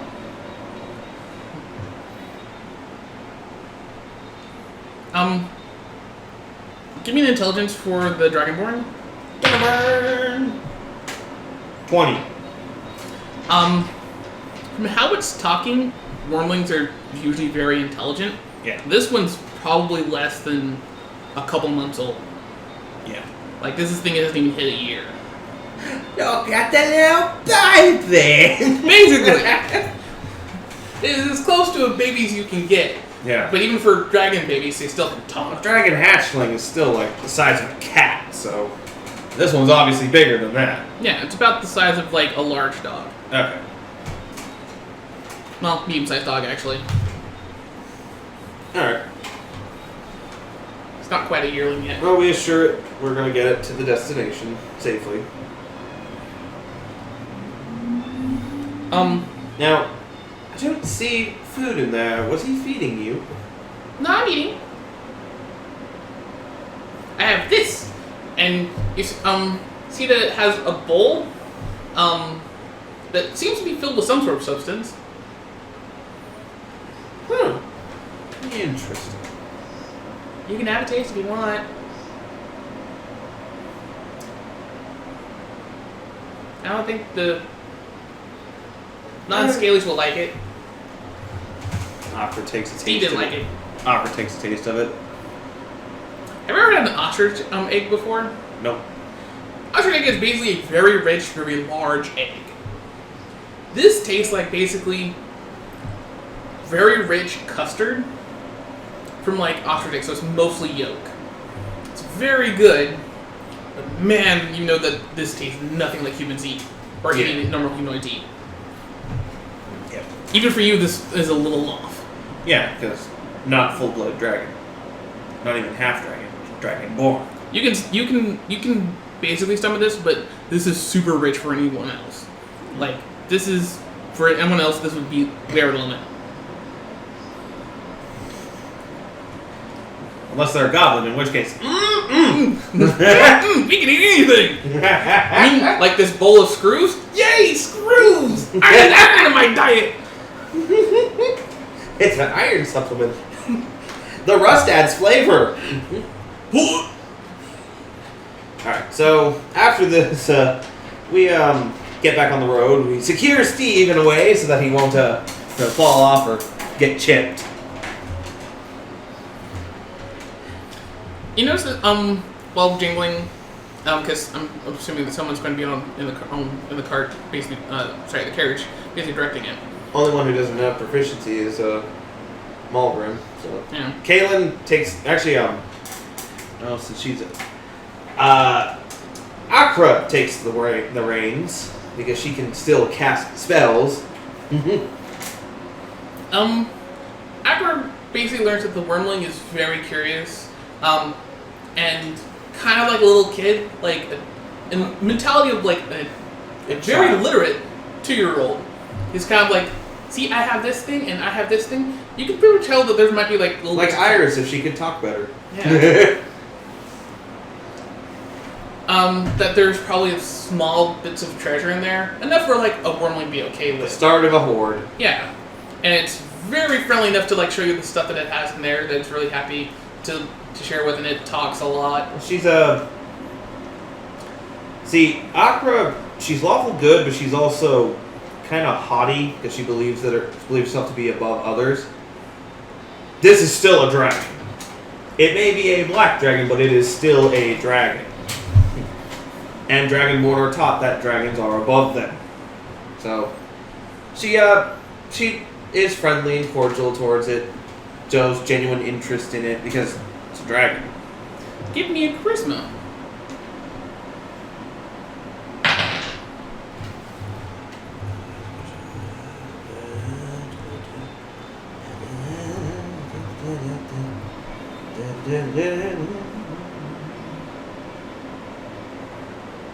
Be a 10 total. Okay.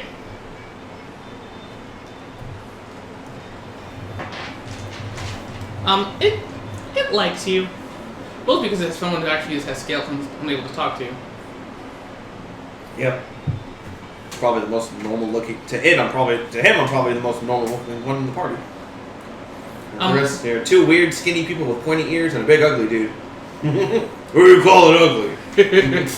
Basically, the Wormling asks you a lot about like what are trees, what do they do, where are you going, what was that noise, and while traveling, you eventually get to camp for the night. XP. Yeah, don't get XP. Before I forgot. Before I forget. Yeah, before you forget. Everyone's gonna get. How much XP do you need to level? 2,700. Yeah, that's what I figured. So you get 1,400. 1,400 plus 900.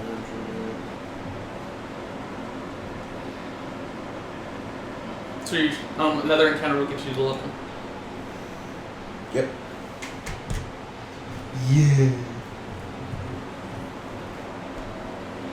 Alright. Here's a word. We did fight 2 basilisks, so. Yeah. Okay, so. And like I said, she answers the questions. An important question. Are you being truthful? Or are you going to fudge anything? Not being truthful. Okay. No, she sees no reason to lie to it. Does anyone else try to interact with it? The only other person who can speak to it is Kaylin. So she tries talking to him a little. Mostly when she's on guard at night, when Akra is sleeping, if it's awake, she'll talk to it. It rarely sleeps because it's a little kid and Yeah. it sleeps hard. But roll me charisma for Caitlin.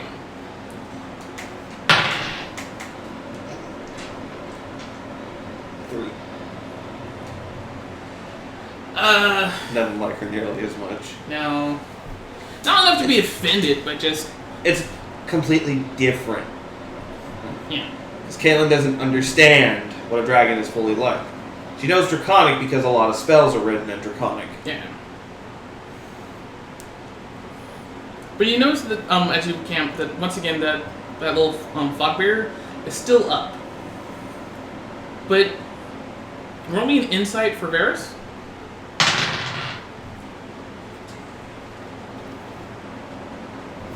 $18. You should be about in the next day. Should hit the outpost.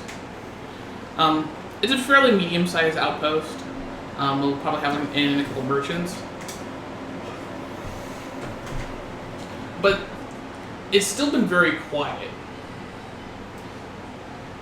Even for a swamp. Yeah. Especially for a swamp. Especially for a swamp. There's no birds, very few insects, and absolutely no frogs. It's been very quiet.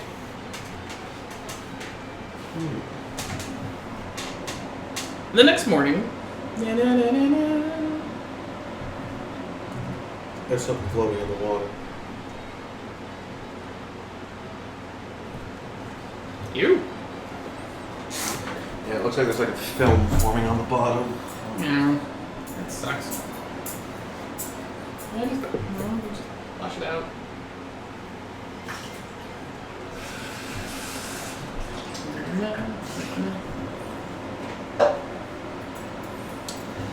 Everyone can give me a well, Varys is one who's actually doing it. So Varys, give me a perception. 14.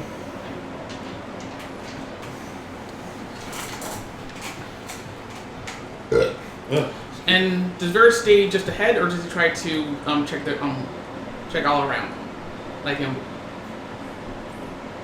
All around for the most part. Okay, give me one more perception. After the basilisk attack, he's not taking chances. 21. Okay. This one.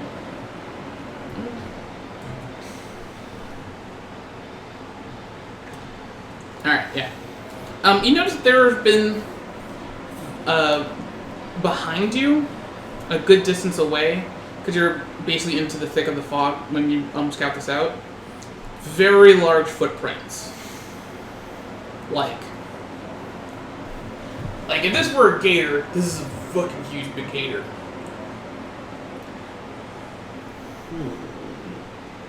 but it's sunk in some mud, and you can see some of it, and you can see that some of them were tried to be brushed over.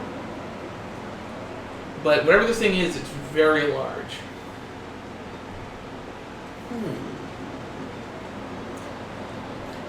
However, due to the fog, you can't quite tell where it went or where it's going without going deeper into the fog. Which is equally concerned. This is like that you can taste it kind of thick fog. Cherry. Oh, hey, we're in England.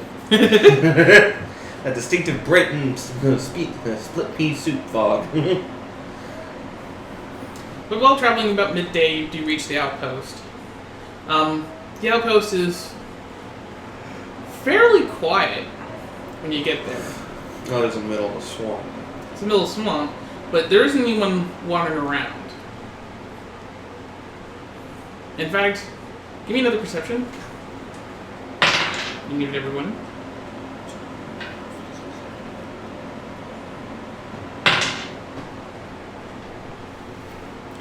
See, 10, 19, 20. The lowest was Accra. There are no lanterns lit. That is suspicious.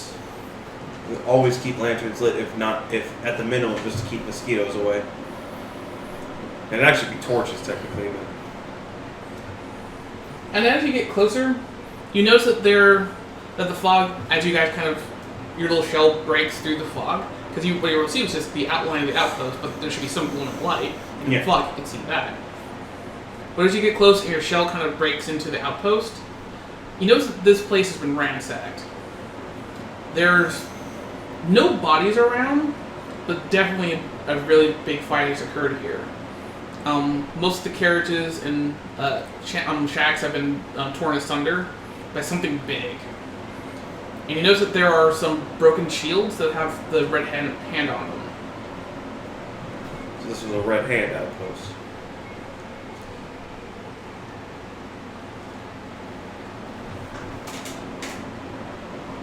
So everybody goes on alert as we investigate. Give me a perception, give me a search and search some skill. It's perception. I think part of it might be there is an investigation skill. Oh, give me investigation.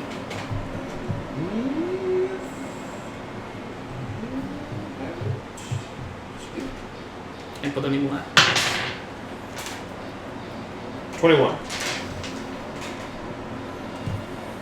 As you investigate, you can see that there are, eventually you notice that someone was trying to cover their tracks very well, but they miss small pieces of digits. Yeah. Fingers, hands, a foot, some pieces of clothing. Someone tried to pick this place clean, but they couldn't get up the blood splatter. You can tell that something big was here. Not only was it big, it also left burn marks. And not like fire burn marks, but... Acid burn marks. Nope. Roll me Arcana.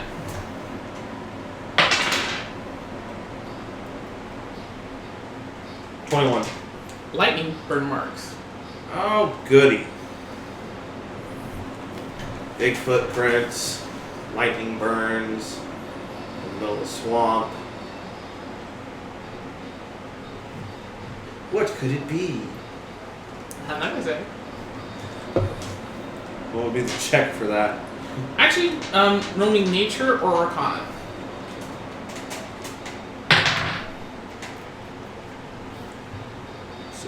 14 on the Arcana check, and no on the nature check. Best guess, probably a dragon. But lightning breathers are completely out of the swamp area. Those are usually in deserts, Yeah. like blue and copper. Yeah, it's normally acid and poison that you find in the swamp. Mm-hmm. But what else can live in the swamp that uses lightning? You're not entirely sure, but it's definitely something big.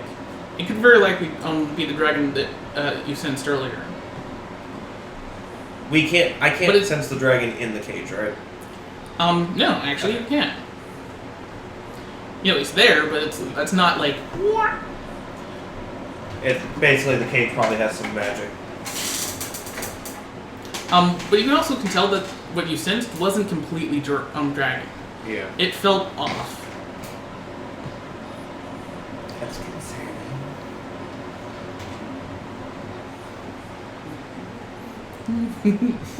Sorry. But other than that, you give me one more investigate.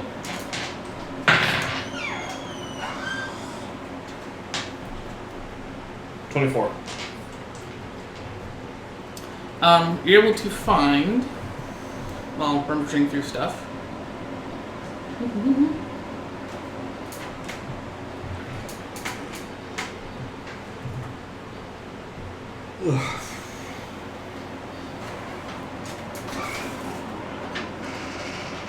oh, I picked the modifier, I'm sorry. That's not too bad. Caffeine, but it's too hot for tea. We have some iced tea powder. You have to add some sugar to it. That'll work. About 9 gold pieces. Okay.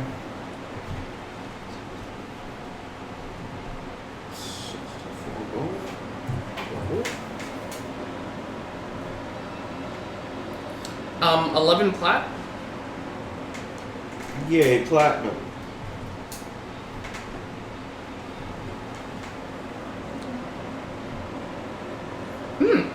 And 3 gold bars.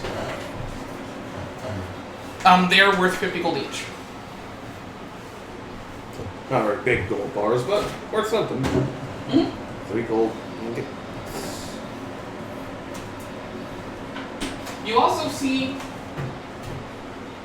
a large burn mark. No, I'm sorry, not burn mark, bite mark. You can roll me another Arcana or Nature. 19.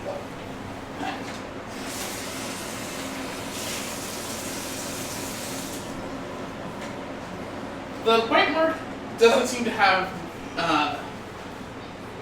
teeth, or at least not big teeth. If something draconic would have big, huge fang marks, you can tell from Yeah. the bite mark. There's more of something crushing it with much smaller teeth. Yeah. Almost Crushing, like, crushing through with bludgeoning force rather than punching through it with piercing or slashing. it's almost like a gator's kind of, well, Yeah. alligator's kind of jaw. They Yeah. they don't have really big teeth, but they have a lot of crushing force. Yeah.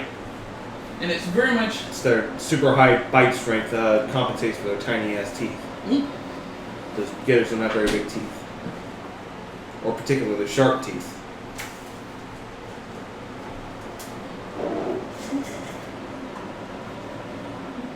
You could make a picture.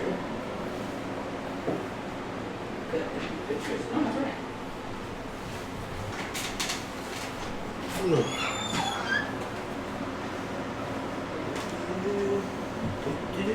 Who's winning? I am so far. I killed 2 bastards, which reminds me. To put down the kill count. Yeah, it's something that started with Nemo because he rewards players if they kill enough of a certain type of creature with certain bonuses. Fair enough. But it's just something I like to do just to see what I've fought. Ah, So these are swamp basilisks. yep. Countered. 2 encountered, 1 killed. I think the most of any one single type of creature any of my characters have gotten is my Cleric Ranger in the Vampire Hunter game. I faced 100 ghouls and killed 30 of them by myself.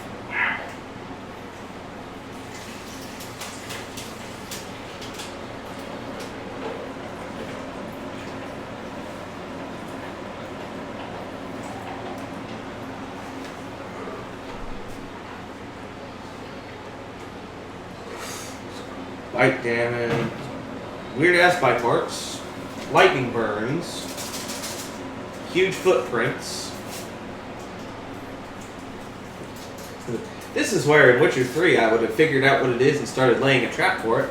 I'm gonna use this oil, prepare these bombs, get a potion ready.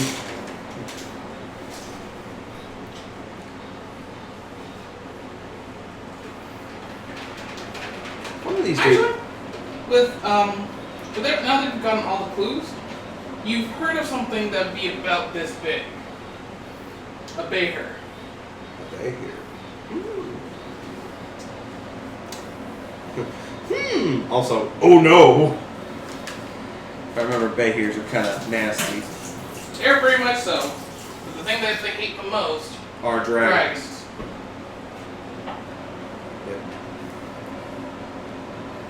Yeah, that would explain why it would be weird. They are technically lesser dragons, if I remember correctly. Yep. And they hate that. Need some more sugar, let me know. I hope I started in that. Just fine to me. Yeah.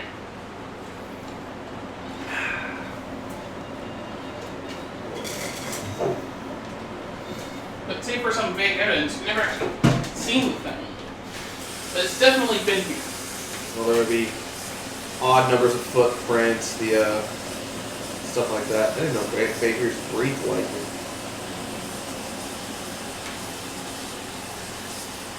Which means that's probably what's following us.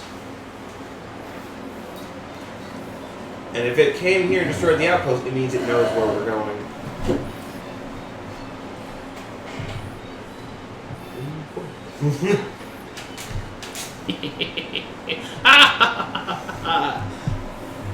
Well, party wipe. I'm not gonna wipe the party. I'm gonna make it interesting. Okay. How do I give you So, I guess if there's any supplies left at all, we throw them on the wagon. You do find some food supplies and rations. That stuff hasn't been taken. And any other trivial goods, but there's only so much storage stuff. Yeah, well, the main thing is the food and fresh water, because you can't exactly drink swamp water. Yeah, no, there's plenty of. An outpost like this has plenty of fresh water to fill your canteens with, Yeah. and enough rations to get you to the next outpost easily. Yeah. So we stock up. And off we go.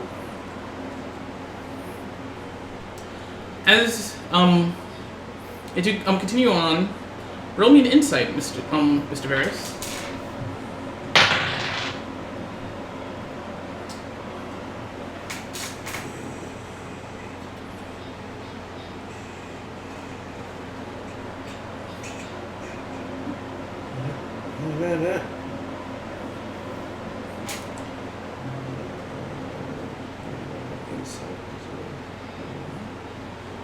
Uh, 13? That's good enough.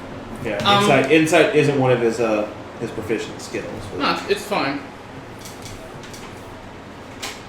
Though it might be eventually. well, You know from the there need to be other ways to get proficient skills other than foods. you'll see how I get them. That works. Also, do you tell any of this to the wormling? Of what you found or what you discovered? Don't want to distress him. Okay. You notice that the clouds above that you can see has gotten a lot thicker. We're in swampland, that's normal. Yeah. But so has the fog. It almost looks like a thundercloud had descended. But the barrier that you've been having is still working. It just looks like something's actively trying to push against it at this point. So it is an actual barrier. Which means at this point we can actually probably physically see the magic coming off of it. None of us have detect magic. Nope. I was going to have a wand of magic detection, but I chose to have the staff instead. Exactly. Because the staff is a rare item and has more use. Big thing with the staff, if someone targets my wizard with an enchantment spell and she passes her save, she gets to redirect it at them. Nice. It also has it once per day. If I fail a save against an enchantment effect, I can choose to succeed. I have legendary resistance. But only once per day and only against enchantments. But what you can see now that you can actively see the barrier, now the fog does seem to have like these streaks of lightning coming across it, just very very small compared to like normal lightning, but Yeah. it crackles a little bit. That's weird. Also, shit, lightning. It's probably immune to electricity damage. Fuck. At least one of my characters is screwed. My Eldritch Knight's 2 main spells are Shocking Grasp and Witch Bolt.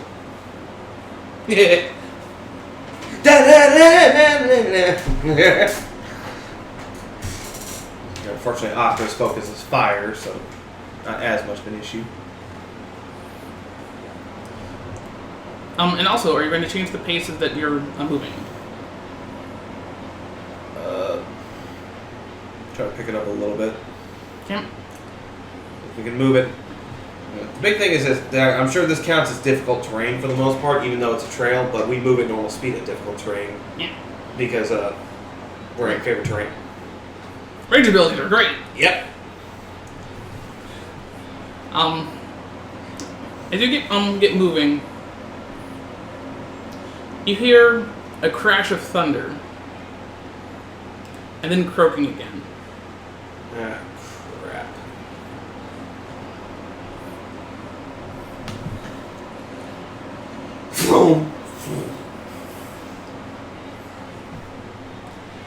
The primal, Yeah, I'm only doing it within a mile right now, though, just to focus it. it's definitely there, and as are the familiar sense of those of basilisks. Let me say, we have company. Speaking of which, as 2 leap out from the lightning clouds. But these look different. Rolling Arcana. Natural 20. Something has enchanted these things with lightning. As you can see them, that their teeth are crackling with energy that they shouldn't be. Yeah, boy. Give me a perception.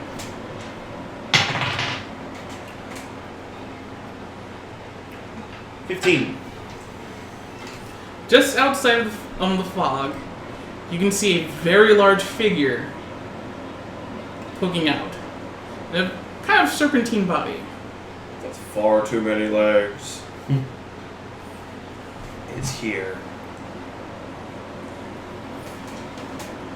This is where Fireball would come in handy if I were a 5th level wizard. Yep. However, we're going to take a short break, because I just have to use the bathroom. Give me initiatives, and I'll be right back. Oh.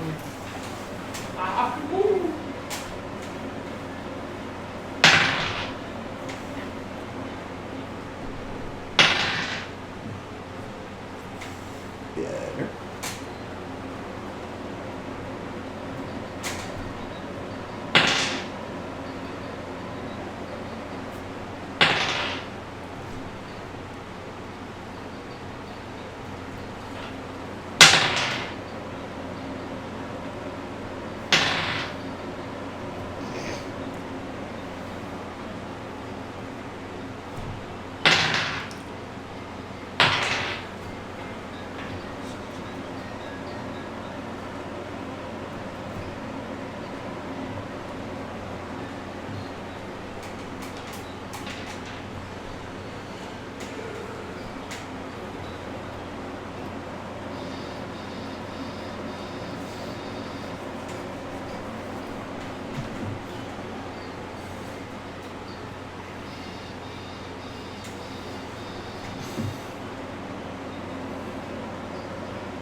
I can barely feel it.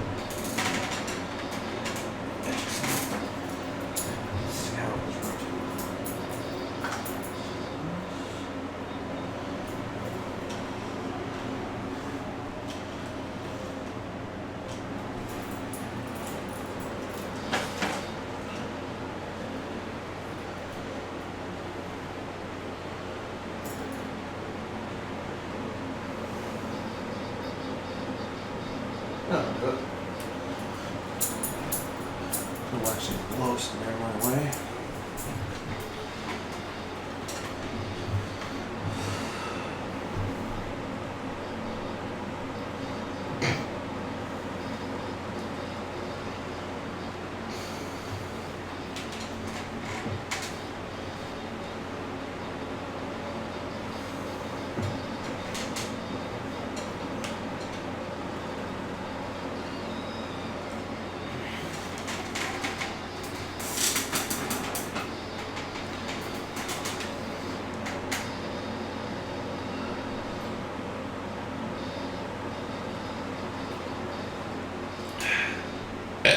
Excuse me.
Your parents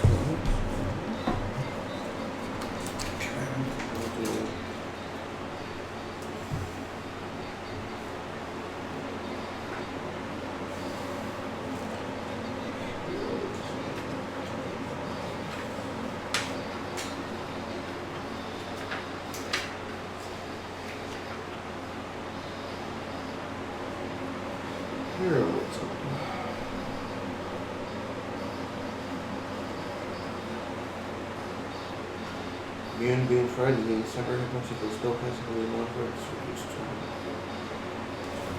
I should do that.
I sincerely apologize.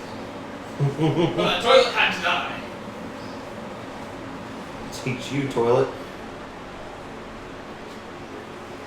Alright.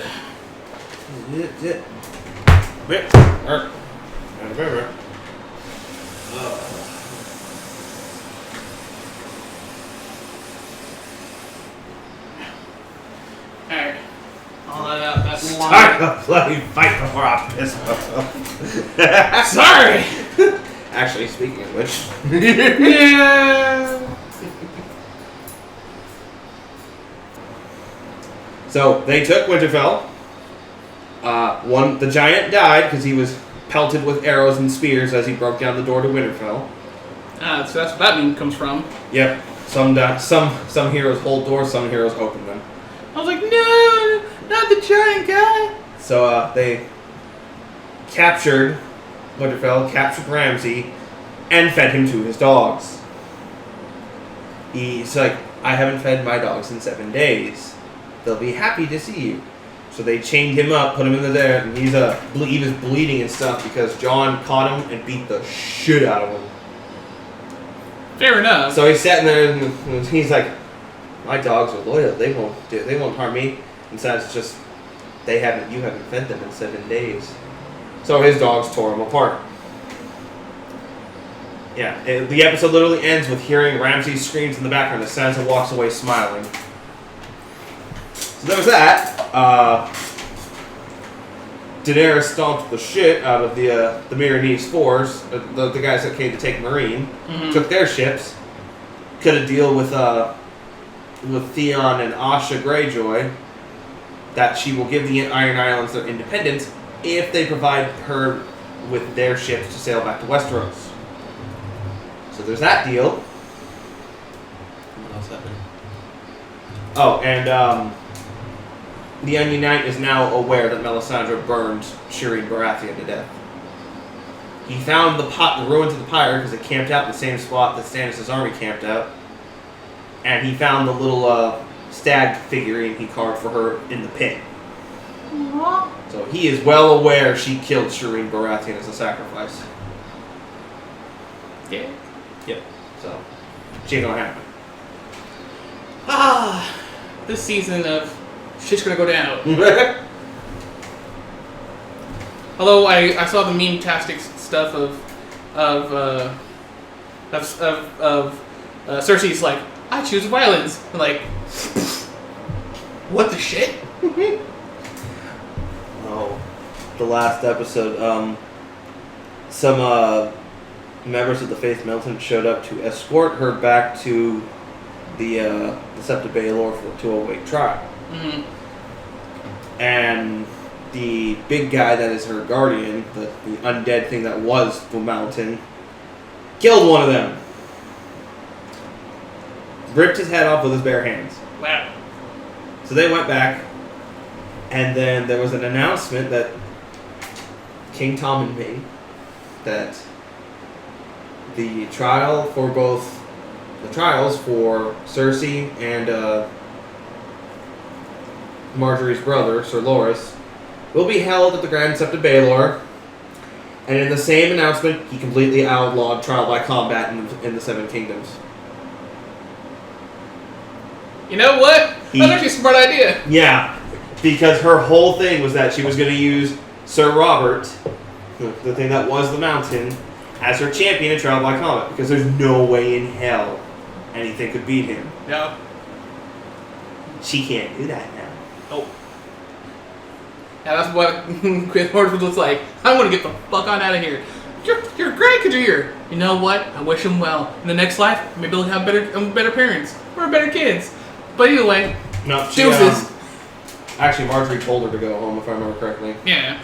But still, I'm with her on my like, fuck this, I'm getting out. Bye, Felicia. I don't need to stay for this. Yep. So much. Don't you want to save your kids? Jamie Yes, I do. And Jamie actually took River Run. He basically, he reminded Edmure Tully, the rightful lord of River Run, that we have your wife and son. Do what I say, and you can live out the rest of your life happily with them as wards in Casterly Rock.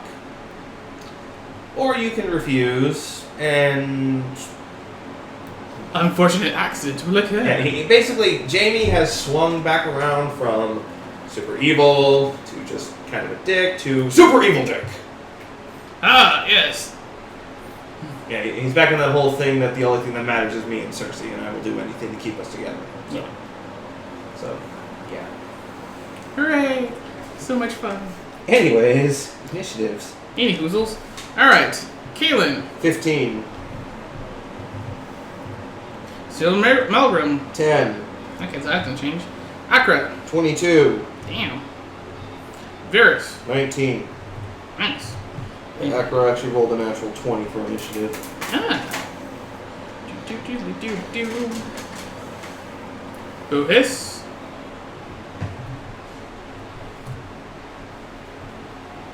What the shit? Vladimir, what the shit?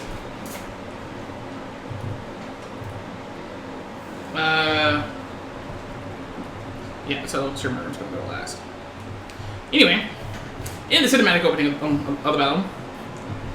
Damn, I hate these cutscenes. You can never skip through them. Nope. It's actually kind of important. You notice that the vague outline becomes much more defined as it gets closer. Ah, crap. But once it gets to the edge of the fog, it doesn't go any much further. As you can kind of see, like it doesn't seem like it can. The barrier is stopping it. But not his but not the basilisk. No, because they're not actually dragons. I think even actually, I think in the bestiary they're actually monstrosities. Yep. So yeah, they can pass through the barrier. It can't. Yep. He goes, listen. I will let you flee with your lives. Just leave your cargo and go away. When I'm paid to go, when I'm paid to do a job, I see it through to the end. And we know. I don't know what you plan to do with the Wormling, but knowing the history between Behirs and Dragonkind, I doubt it's anything pleasant.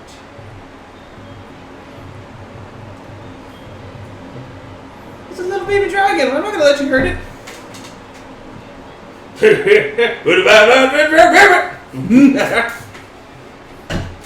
Alright. Top of the round, Akra. 2. Unfortunately, command doesn't work on them, I think. Yeah. I think it's keyboard target only. So, Flaming Spear. Oh wait, I'm put it on the phone. I have a thing right here. Ha ha ha ha. I'm an intelligent person. What's your save DC? 14. Ah, no. 8 fire damage. So number 1 or number 2? Number 1. Okay.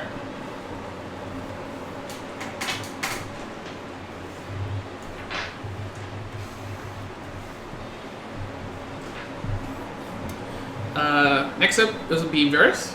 Varys marks number 1 with Hunter's Mark. Here. And proceeds to fire.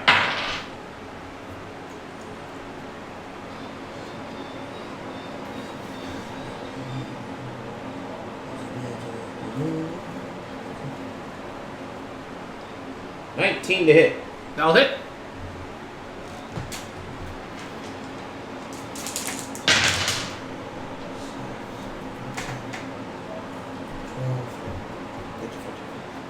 $17 damage. Ow! Yeah, he's definitely a striker. Hold on. Let's see. Do math. Math, god damn it. Special gift, dragon arrows. Ah, okay. Oh god, I want that to be a magic item now. Dragon strike arrows.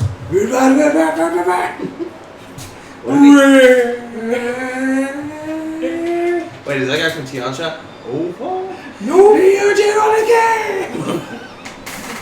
Shit!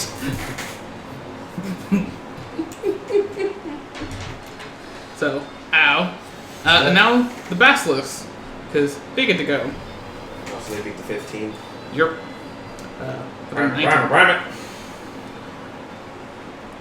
The one who's severely fucked up, and has the flame sphere on him, is going to try to jump up after Varus.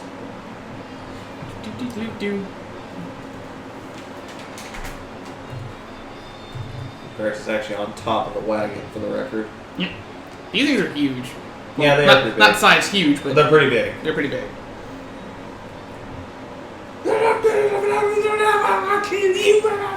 Is a 14 hit?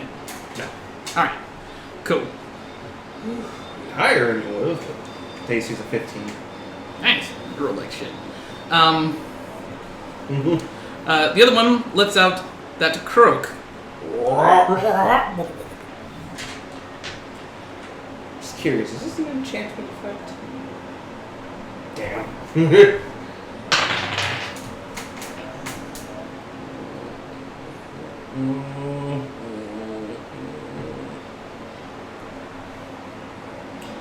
Well, you fail. Kalen fails.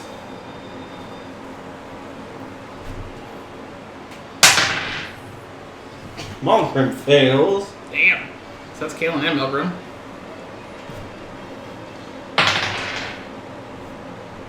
Akra got a 15. Pass. And Varus super fails. They're stunned. They're Whoa. Hulma. they're hit by the sonic force, the weird croak. So that goes to 15, and Kalen's stunned. You go to 10 and Malgrim's stunned. Yep. And then you see the Behir. Who... Let me in. I'm a fairy. Let me in! Hey, guess we're seeing that buddy? I've got candy. You see it reach up and you see a ball of lightning get Luke into the area. Oh. Everyone give me a reflex save. I call bullshit. Dex save, actually. I call bullshit. It's Waka Hakalui. Don't worry. Those who are stunned can't make saves though. Yeah, that's good. Yeah. Wait.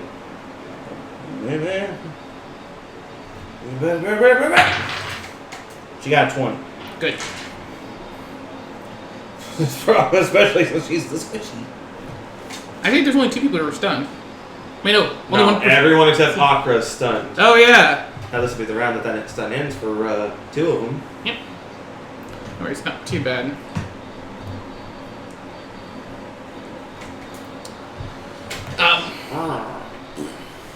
Everyone takes. Wow, really? Oh yeah. Well, 16 points. Those who save take half.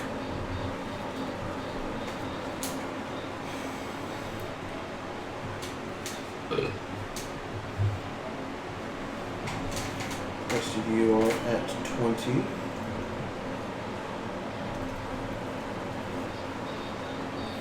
However, that does end the round and goes to the top of the round, which would be accurate. Okay. The beginning of their turns, they are no longer stunned. Move. First, bonus action, move the flaming sphere up. Yep. So it needs to make another save. Yep. Nope. 6 fire damage. Ow. And second hit at close proximity.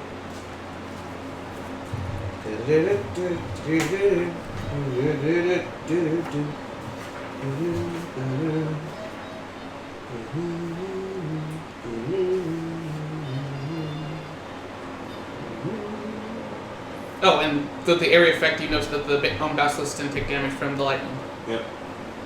So the one that is directly below me needs to make another save as Burning Hands. Nope. Whoa, 6 fire damage. Hey. I don't know, it's still something. Alright, that'd be Varys. As he snaps to. Oh, hi.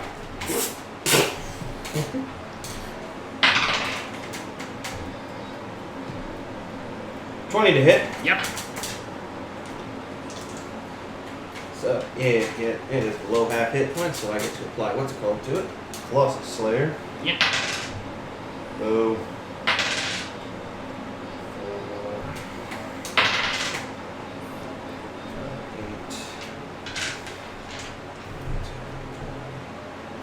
$14 damage. Wow. Not exactly enough to kill it. No. It's at 1 hit point. You were 1 up. You got a heart fart? So, Kaylin, bonus action. Her hot fart hits it. No, I'll give it to you just to kill it off. Cause I'm like, I'm not gonna let this at 1 hit point. Yeah, it's usually what I do is if it was 1 hit point, I just say fuck it. No, I just thought it was fun. I'm like, come on, you can do more than enough damage with the. Just yeah. So, It's dead. and then she moves up to the other one. Yep. Malgrim moves up. Well, hold on. Oh yeah. Yeah. The other one. Wait. I have action surge. I can attack. She's gonna attack it. What's action shirts do? That lets me make 1 additional action. Oh, for Varys? No, for They have a for 19. Kaylin. Oh yeah, no, they go before her. Yep. Okay. So it's just the other one. Yep. Goody. This one's going to also move up things. and try to take a bite out of Varys. Okay. It's a 16 hit. Yes. I sincerely apologize.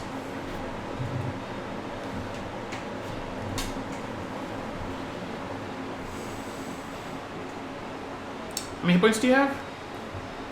20. Oh, good. You're not knocked out. As you take 17 points of damage. This is shocking. Give me a Constitution save, please. This is a simple one. 17. Ah, you pass. The shock to your system does not paralyze you. What the shit? Oh, god damn it. You can open it in the window. I hate it when that happens.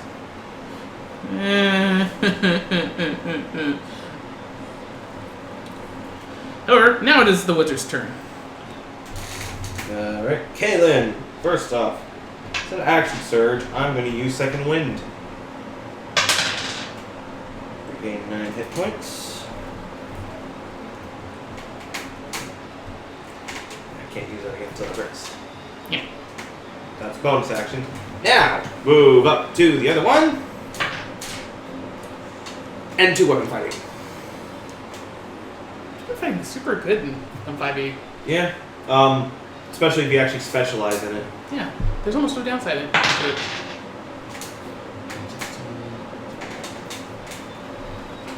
20 to hit with the long sword. Hit. And 20 to hit with the short sword. Hit.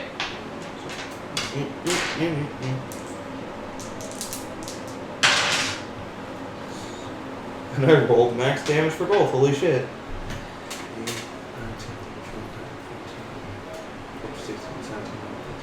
20 damage total. Nice. Now Malgrim uses Channel Divinity. Stat turn the tide. Everybody heals for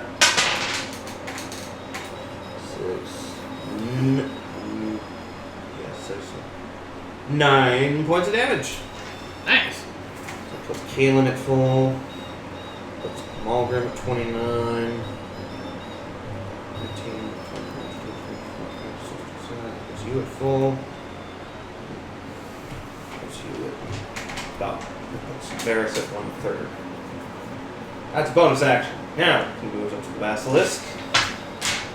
Swings his mighty maul.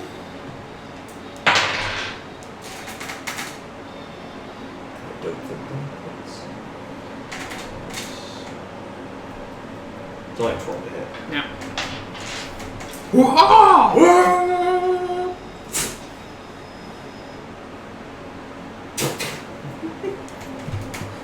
Damn, my rockets. The rockets on the back failed out. Oh god, I need to get him like an item that projects his shield in front of him. Like an animated shield or something. Yeah, Cactus Animated Shield. Treasure. Yeah. I may have eventually invest in that for him. Because I can use that, just throw it in the air, and it'll protect me while I use my weapon. Yes. Oh, what the hell? That is one marker. Excuse me.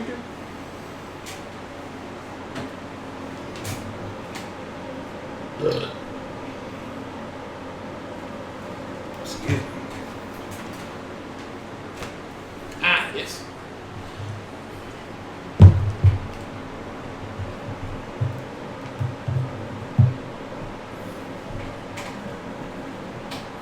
Everyone needs to make a dex save.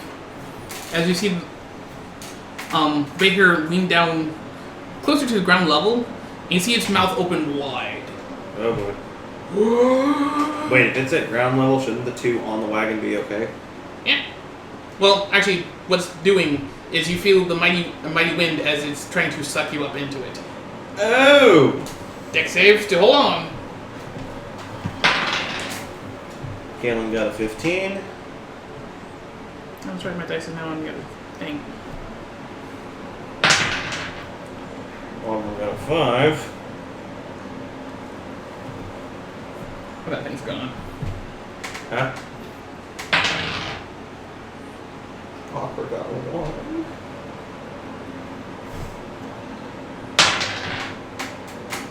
And Varys got a 16. Alright. No, sorry, 18. So, Kalen and Varys succeeded, I think. Yeah. The other two super failed. Alright. Yeah! They're now prone. And you see the basilisk, which also rolled super low. Just roll. Huh. Those who succeed their save can give me another dexterity save to catch their friends.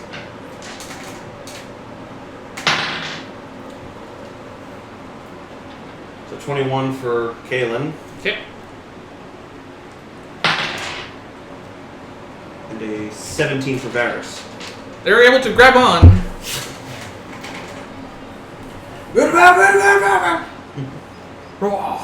Sorry, it's a bit of a cinematic video game kind of fight.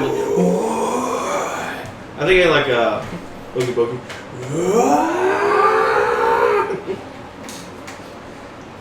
The basilisk hit.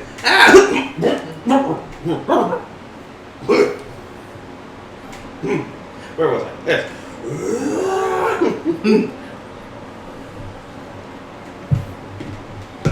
But the other basilisk is super gone. Yeah. It just kind of went down the hole.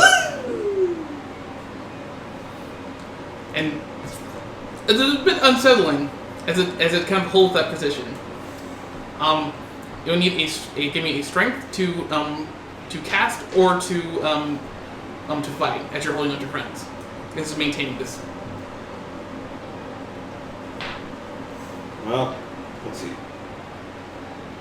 Or those who would fail can give me another dex save to, or strength save to hold on. So while had an idea.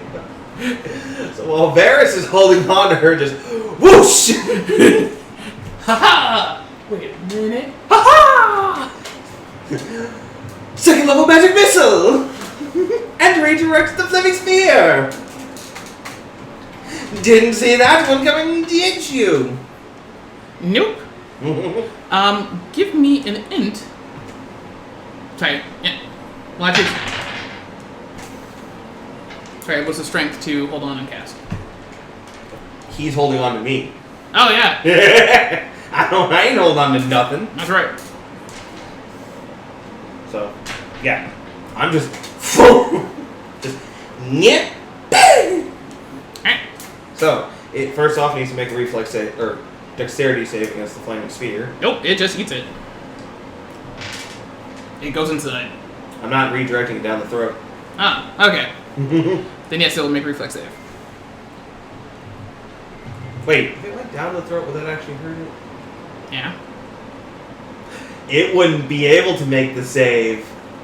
It would just be taking fire damage each round. Yeah. I'm like, Okay. throw it down the hole. Yeah, I'm like, you Hole just- in one! I'm like, just throw it down the hole. Can't make a save. So- That's why I said it wasn't because I'm trying to like no, it can't move out the way. Okay, yeah. 6, 7. Is it taking any additional damage for the thing being inside it, or? Nothing you can tell so far So because it takes 7 damage from the fire from the flaming sphere, Mhm. and then since it's a second level magic missile, fire 4 missiles. 3, 4, 7, 9, 10, 15 damage from a magic missile. A lot more useful this time around. This spell. yeah, it's a big huge monstrosity that we're facing. So, So that's after Varys. Varys is a bit preoccupied at the moment. I mean, he can't really fire his bow. But he does use a bonus action to switch his hunter's mark to it. Okay. Kaelin. Kaelin.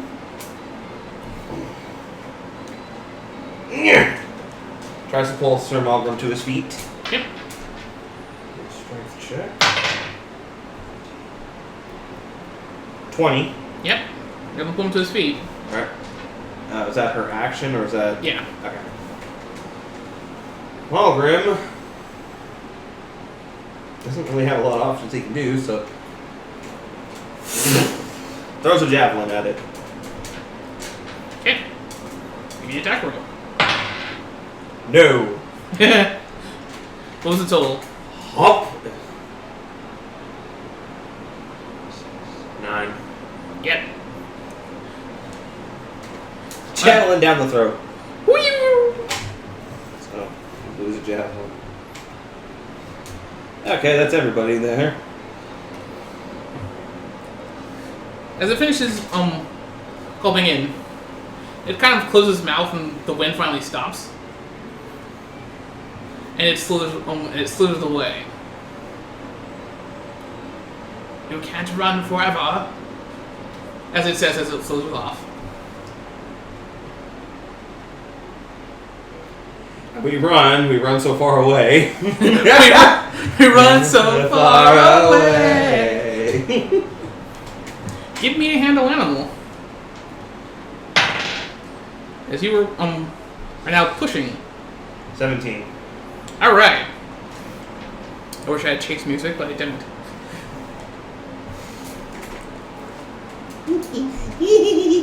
Oh, thank you, Mr. DJ. Play me some chasing music.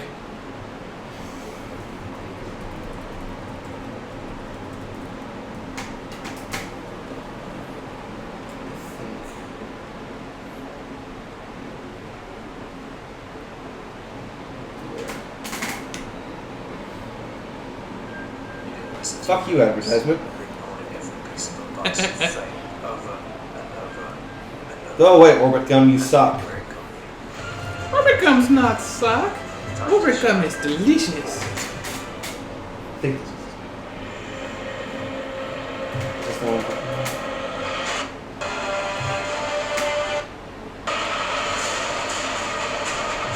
No, that's not the one I'm looking for. That's actually pretty good music, though. There's a specific song from that movie I'm trying to find. Maybe this.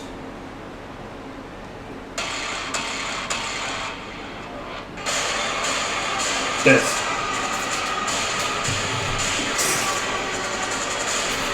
So as we run like hell. As you guys begin running like hell, everyone basically piles onto the cart as it starts jetsoning off.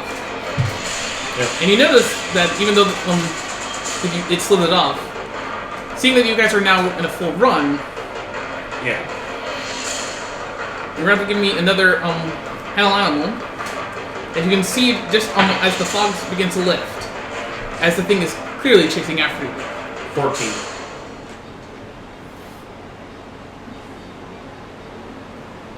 How dare you? Oh, what, I got quiet? Oh, it already ended.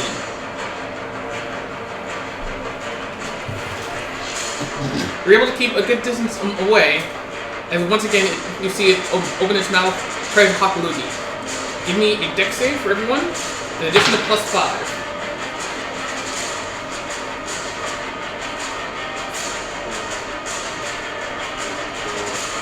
12.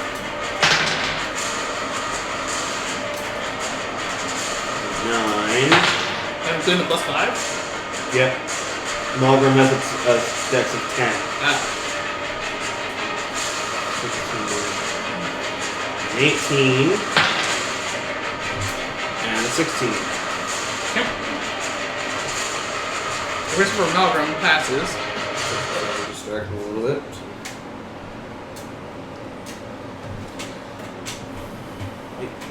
Go away. Go away. It adds. No, it was I clicked drive, not my documents. Alright. Everyone except for Malgrim takes 6. Okay. Malgrim takes 13.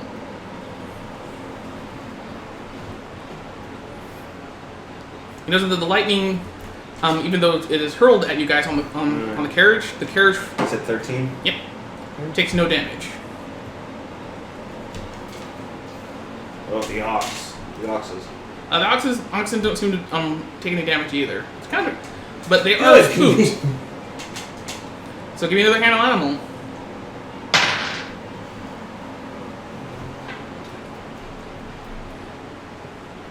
15. It will maintain as the chase continues. As you notice that the fog has now completely lifted. And you see that it tries to slither away.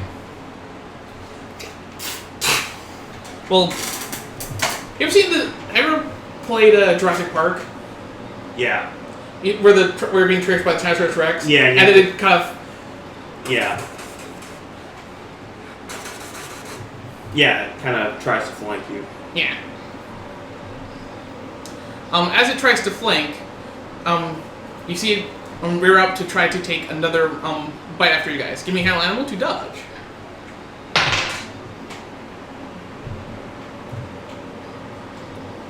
Uh, 14. You're just barely able to get out of the way as it tries to chomp into you.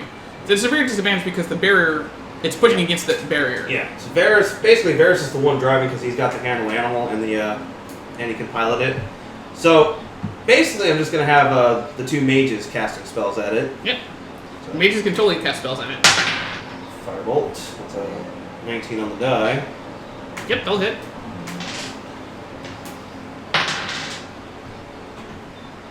Three fire damage from Kaelin. Okay. And first level magic missile from Akra. 2, 4, 6, 9 damage from magic missile. Okay. You notice you guys are basically flying, almost like you're like something else is helping push you guys move faster. Give me one more handle animal.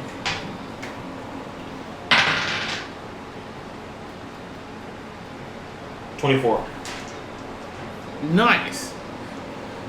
You guys are able to break away from it, outpacing it as it's trying to flank you guys.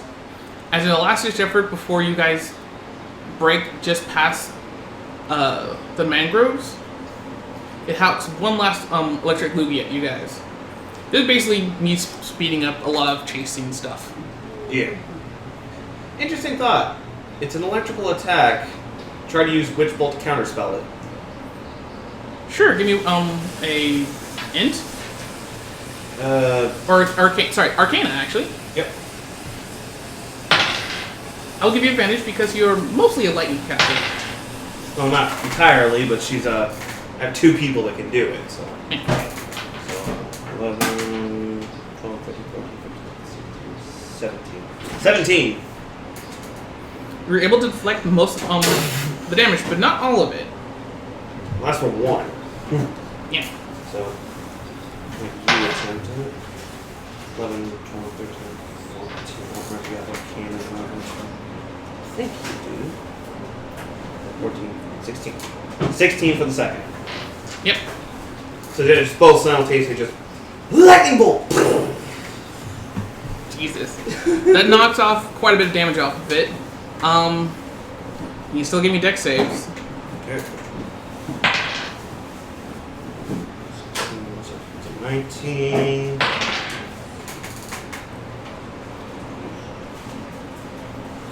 It's 24. Natural 20. And a 14. What was the lowest? Was the 14? Yeah. He takes a whopping 1 point of damage. Ah, bro. Yep. Everyone else takes no damage, as it knocked off all except for one last die. And it rolled a 1. It's normally 3d6, and the two counter wish I bolts get it. knocked off some damage off of it. Yeah, because they're both d12s, so combined they can do 24, which is A lot. averaging it out. It still took out a good chunk of the ball. Yeah. But it's also a massive area of effect. Yeah. Knocking off damage off of something like that is actually very impressive. Yeah, it's not an actual spell. I can't completely counterspell it. Because if it were like Witch Bolt and Witch Bolt, I would counterspell it and they would negate each other. Yeah. Did you want this iced tea in the refrigerator, or are you just meant to leave it out here? Leave it out because I was going to have some more. You might want to stick it in the fridge just to keep it cold. I put ice in it. Oh, okay. That's different. Yeah. Once my parents and I were going down to see my grandpa. Hmm? There was iced tea in the fridge. We came back a week later. They had pulled it out and just left the thing on the counter. Ugh. I looked in and I was like, what the fuck? Yeah, that's Like, what's we going on. needed room. We needed room for the thing. So you just left the iced tea on the counter instead of dumping it out. Hakeem, you dumb shit. I just like saying that. It's fun. Hakeem, you dumb shit.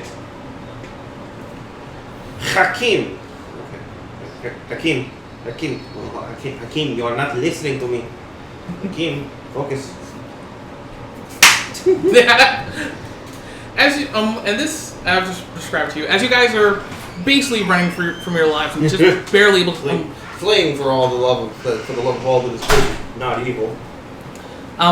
Just as you break out of the mangroves into the plains, which is most of what usually are provinces that you're heading towards, Yeah.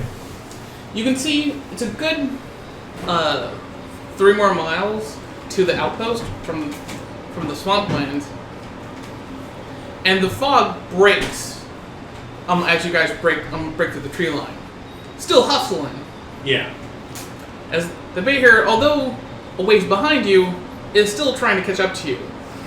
Until into the open fields, you see a very large shadow appear overhead. Mama's here! oh. Dun, dun, dun, dun, dun. I'm guessing that's what's happening. As a very large black dragon descends just in between you and the cart, in front of the Behir. Picturing like that scene from Honey, We Blew Up the I Blew Up the Baby, where the helicopter's getting ready to attack the kid, and suddenly Mom shows up. Back off now. Basically, she is very big. Oh, dragon. Dragon. If I remember, blacks are the second most powerful of the chromatics. Yep. As the Behir basically sees that and goes, nope. Hisses out and then slinks back into the mangroves. Yeah, you better run! Mama's here!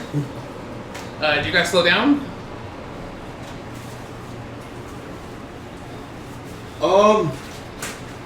I presume your mother then? It kind of turns and looks at you guys. Give me an insight and perception. Don't they have an aura of fear or something? Yeah, they do.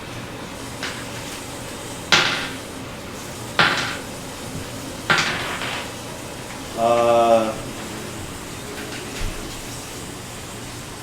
11 for the insight. Okay. Perception. 23 for the perception.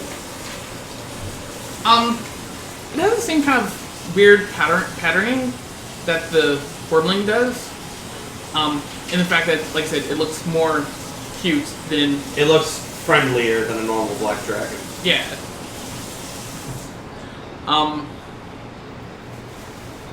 In fact, it almost looks like if you were to like dip, almost but not quite, if you were to dip a gold dragon in like black ink. Like it even has like little whiskers. That's weird. That's really weird. I've never liked how gold dragons look in D&D. I like the Pathfinder version more. Yeah. I always thought the wings and the whiskers just looked stupid. I didn't mind it. I thought it looked adorable. It's supposed to be wizened. Whereas the silver dragon's supposed to look like Regal and I almost said domestic. Regal and domestic. I mean majestic. Majestic. Yeah. Oh, yeah, they look paladins because they basically are the paladins. Even Bahamut, the images of him, he's a platinum dragon. He's the platinum dragon, but his figure looks a lot like a silver dragon. Yeah. Alright, yeah. I can see. The inside basically noticed that it was very much in a battle stance, and then when it sees you guys, kind of softens a little bit. About as much as a dragon can. And basically stalks after you. Pull up on the reins. As it stomps closer, it starts to shrink and reform Going humanoid form. into a fairly tall, black-haired woman in a very nice dress.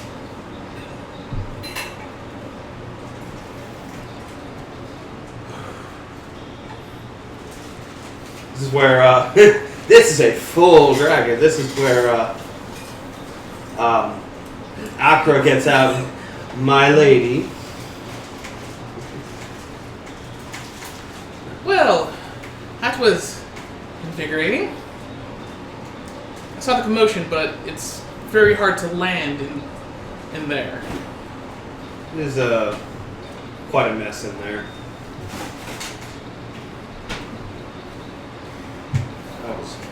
Is he safe?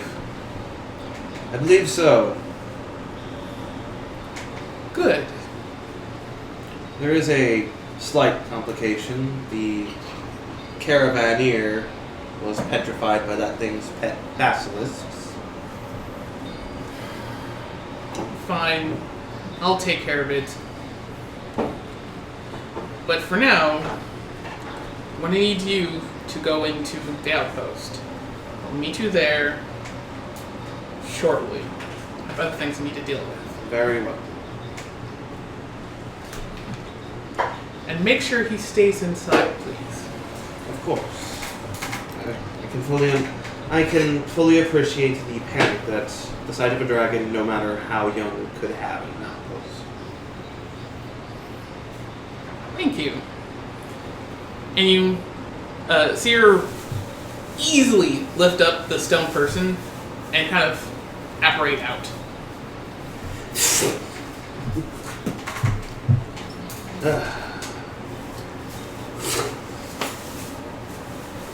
It's a fairly benign couple of hours with the oxen being very tired. They have a lot of stamina compared to horses, because horses would have been dead by now. Oh yeah, we would have ridden those horses to death. These things, as it is, are they're gonna not be used for a while. Meanwhile, Varys is in the back and his 6 hit points going. As you guys basically limp back into town. into the outpost. In the outpost, you're greeted largely by some by the outpost guards.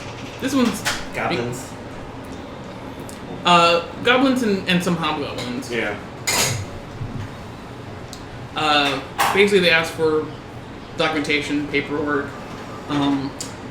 We didn't have none of that. The stone guy had all the paperwork, I believe. Didn't he? Yeah. It's like stone, and they're like stone. This is actually. I am still a paladin of this country. Give me diplomacy.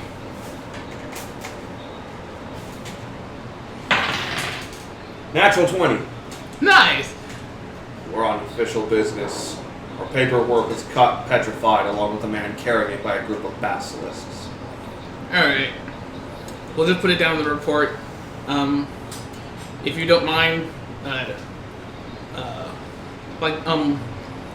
like to make sure that you're not smuggling any contraband or explosive material. Just take a few moments. You have any fruit? Fruit to declare. Any animals. And if you need restorative services, there is a local cleric in town, and they will hit you up for a short fee.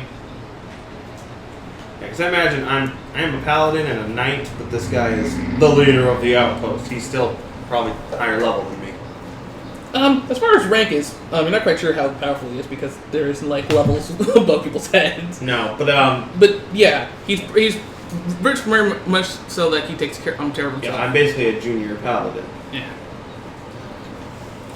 And you're escorted basically into the outpost headquarters.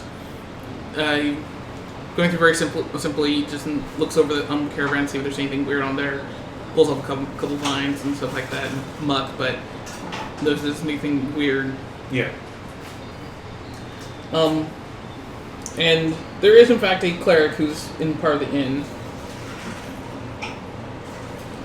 And when you get there, there's a waiting for you in one of the tables is a beautiful woman with black hair. Sitting next to sitting next to two other people. One with silver, the other with red. Both women. Silver and red dragons. It's possible. So what I do basically to keep the caravan safe, Kalen and Varys stay with the caravan. Malgrim, since he is effectively the group's representative for the UGR, and Akra, because Dragonborn, they go to the meeting.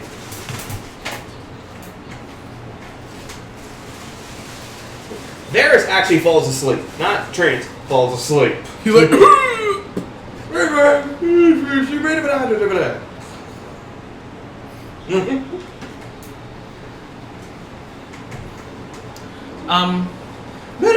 Help me catch my pig in his sleep. I love that. Help me catch my pig. Akra and Samagrim sit down to the table, to the three very lovely ladies, and go, and the black-haired one goes, a common name you can call me is Madam. Jesus Christ, I forgot her name. Give me a second. That sucks, but you're like, it's Madam. Madam, lag. Buffering. Video buffering.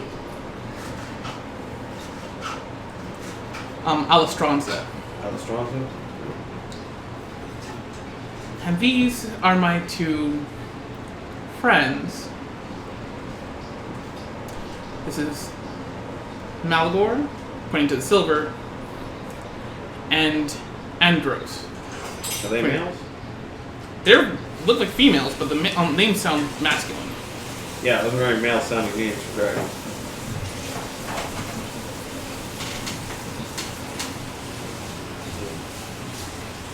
Akra bows in deference to them. Malgrim just nods his head.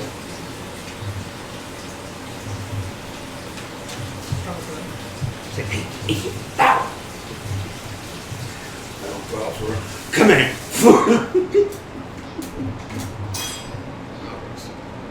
You I said bow. It's quite alright. She bows. I don't actually do it, but she bows. Like I said, he just an acknowledgement. We are residents within one of the new provinces within the UGR. And I personally thank you for making sure that the young one did get here safely. It would have been nice to have been told in advance when we were transporting and of the dangers we faced.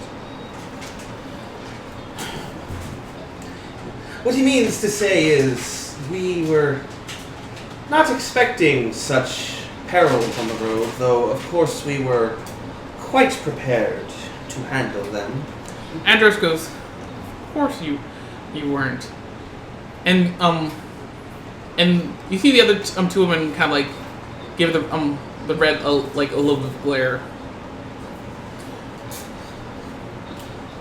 You're glaring. You two are glaring at a red dragon. You can kill us all. I can kill us all. Like, how are you guys fighting here? That would turn bad. This is a small outpost. The three dragons started bar fight. There were no survivors. Everything within a 5-mile radius is just destroyed.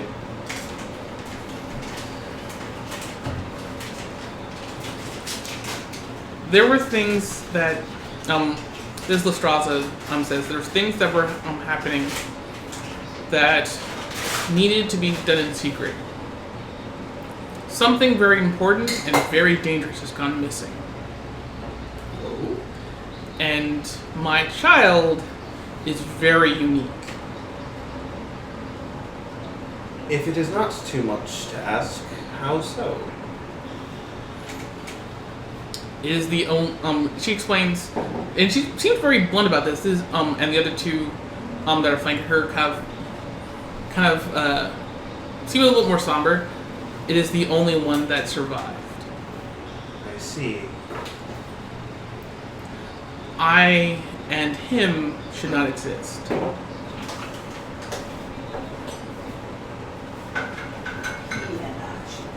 Said he. Thank you. Thank you, Mom. He and I should not exist. No, dragons speak differently. Dragons always put themselves before anything else. Pardon my bad grammar. I'm gonna edit that out. Just not gonna leave it. Fuck it. It's like, wow, I have terrible. That was terrible. I apologize. He and I should not. English language is hard. English language is hard. He and I should not exist. That is the shortest story, and one I hope is satisfactory. I am curious to know more, but I shall take your word for it for the time being. As you said, secrecy is of the essence. Give me perception for the two of them. The two with the worst perceptions. The highest is a 13. You notice that the other patrons are. You're sure they're talking, but the only people you can hear are the dragons. Silence effect. They don't want their conversation overheard. I have to stand up for a little bit. Go for it. Yeah, it makes sense, though. They would just use silence magic to keep the others from overhearing it.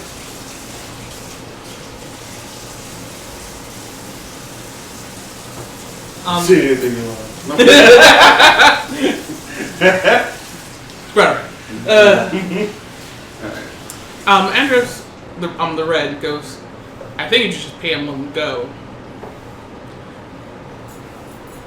Sorry, what do you... But Algo says, well, they've proved very capable. They might be able to handle it. And Andros still goes, I think you should just pay them. what my compatriots are asking is that my child will need someone to protect them. I can't be there for him.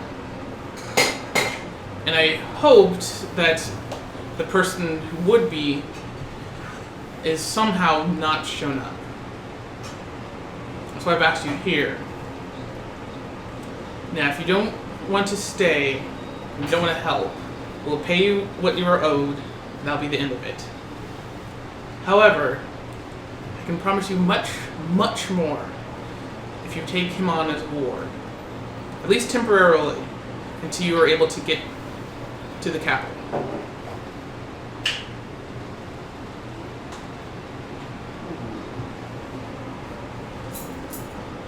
I can pay you for your troubles for what happened currently. I do believe we should discuss this with our other compatriots before we make a decision. Fair enough. I'll give you until the morrow, at which point I must leave. I understand. We shall have an answer for you on the morrow.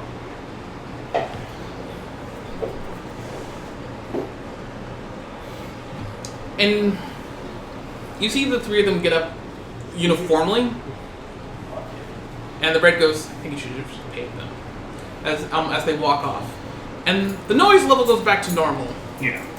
You see you notice that they left the table, but after they get left the table, you don't see them at all. They just kind of Dragons. fade off into the crowd. Dragons. Dragons. Very powerful dragons. So, we return to the caravan to have a discussion. When you get back to the caravan, you notice that the locks are gone. Ferris, because for comedic effect, was sleeping on top of it. You think you're...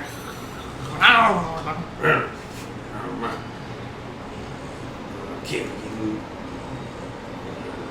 That's my pig. Oddly, he mutters in common when asleep. It's weird as shit. But you do hear a little voice saying, "Can I come out now?" I believe it is safe, yes.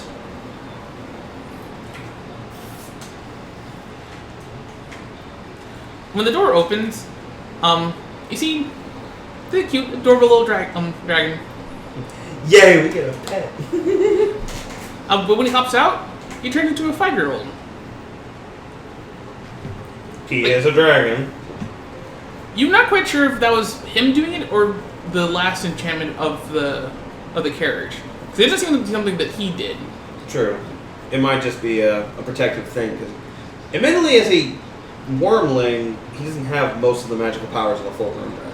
So that probably was something Mama put in place. Nice little disguised self spell. Very powerful one. It's very convincing. If anyone were to notice, he just looks to be like a rich 5-year-old kid. With black hair. Yep. And he's also adorable little scamp. Hi! So, what's going on? Where's Mom? We actually need to talk about that. Somebody wants to whip that one up.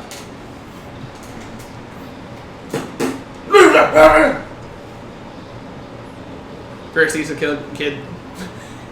Goodbye, man.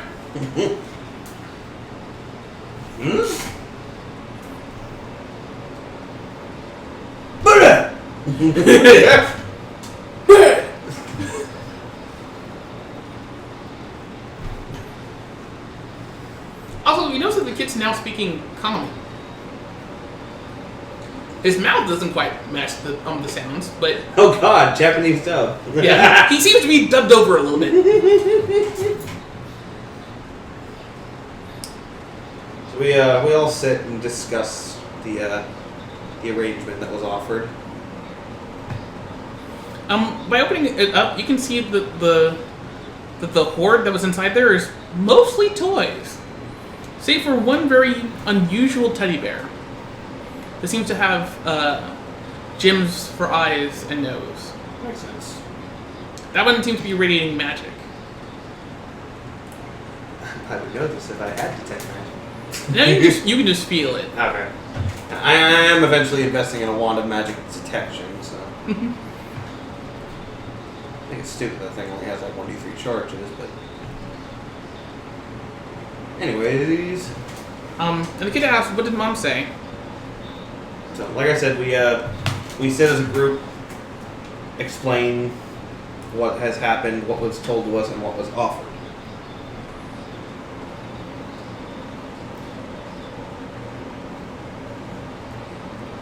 I'm just gonna roleplay the kid from right now, so. Yeah. Wow. I've never had tutors before. What are tutors like? They teach you things. Learning things like reading, writing, mathematics, science, metaphysics. Oh god, she's gonna become the Merlin to this kid's Arthur.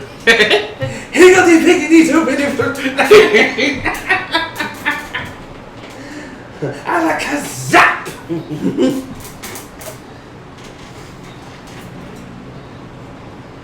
Which reminds me, I need to get 5 familiar so I can summon an Archimedes. I'm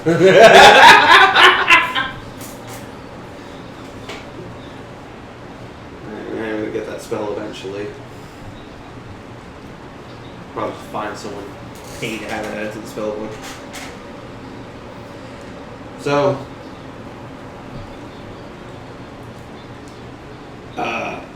Kalen and Akra, I'm spacing on the names. Kalen and Akra are both fully in favor of taking up the dragon's offer. Malgrim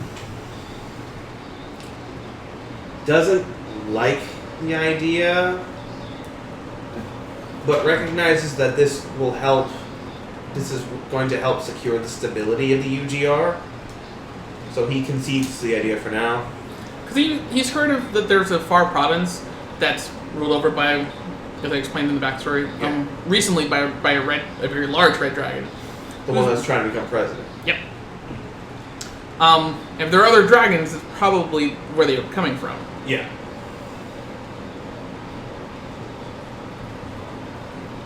Also, there are benefits of having a dragon feature. You think 5,000 gold is a big reward? You want what? Hold on, let me see if I have it here. Excalibur! What's that doing there? Oh, some watery tart threw it at me when I was walking by the lake. Said, here, you can grab the this little brat. Kid ran after me going, no, it's mine, it's mine.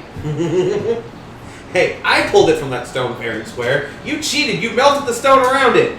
That's beside the point. Still worked. I pulled it from the slag. So what? It still works. So there's a little slag on the tip, that just means I can't stab with it. It's a bludgeoning weapon now. Excalibur, the bludgeoning weapon. Look at Varys, and Varys is just...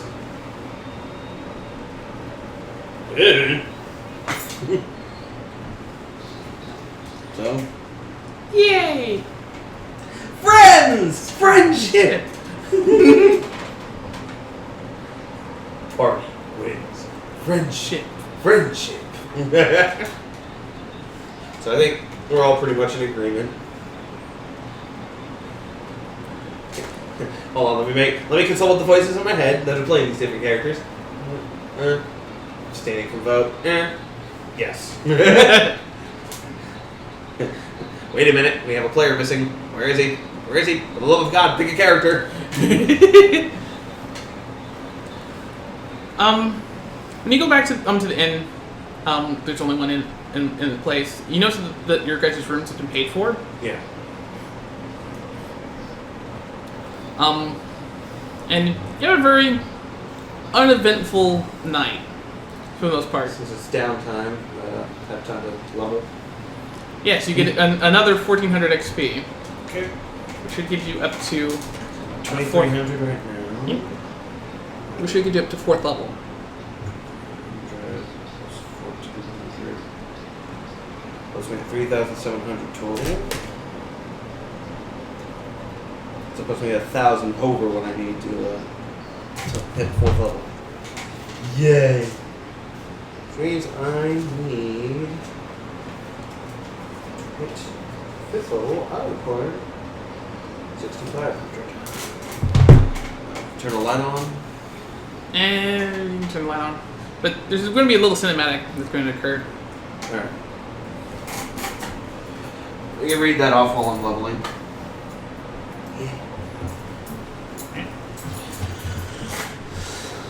As you wake up the next day, it's a fairly normal morning. Everyone got up early, prepare spells. The kids very much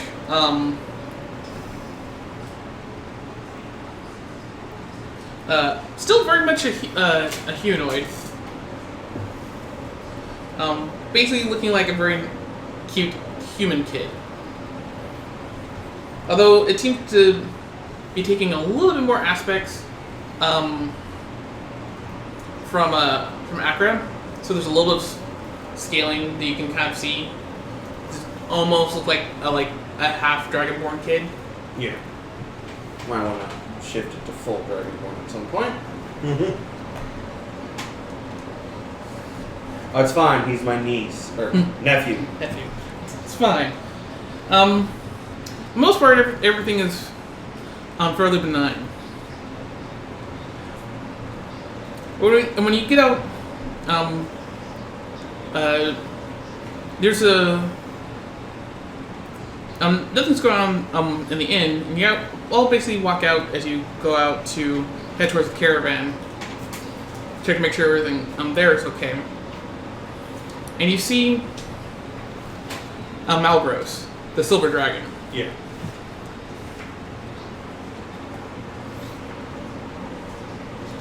Basically standing by the caravan. She looks at you guys and goes, "So, what have you guys decided?" Sorry, I took this. We have just decided. Decided? Oh, we have decided that you are not orcs. But that's good. Good. She really want to play Quantum Break because the guy that plays Mary is in it. He's the main character, one of the fourth level, just ability score improvement. We inform them that we have accepted the offer. So it's good. And she goes, "I think I will also come." And she kind of stops midway. As you see her grasp her chest. Are you alright? As you see her grunt and groan in pain as she kind of stumbles out into the middle of the street. And you see her basically unravel. Like, change from her human form into... Back to dragon form.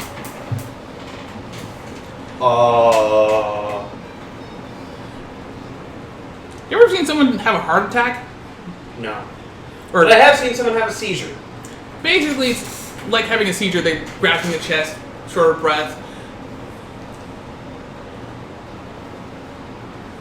And she falls over. There's a loud thud. You can tell that she's about just on like she's ancient, not quite a worm. Yeah. As she falls over. And you don't need a doctor to tell, she falls over quite dead. What the hell?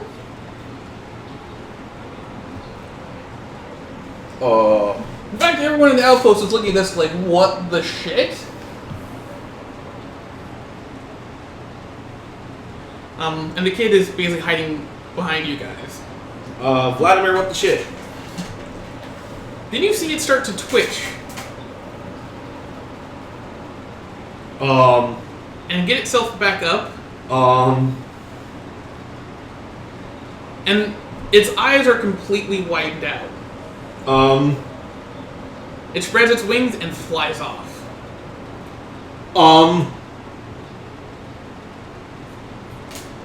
I think we're gonna end it there.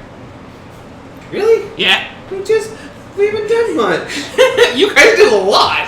It's only 8 o'clock. I know. But I'm hungry. I'm hungry. I might leave something for other people to catch up for. Oh, So what do you think of it so far? I want more. More. Can I at least get my money? Maybe buy some things. You know, do this as downtime. You will find 4,000 gold inside the carriage. Okay. There seems to be more than that, but that seems in a package label for the kid. Okay. I thought we were told 5,000 if things went well. Yes. Things aren't well. Yeah, true. So more casting in the game. What to spell?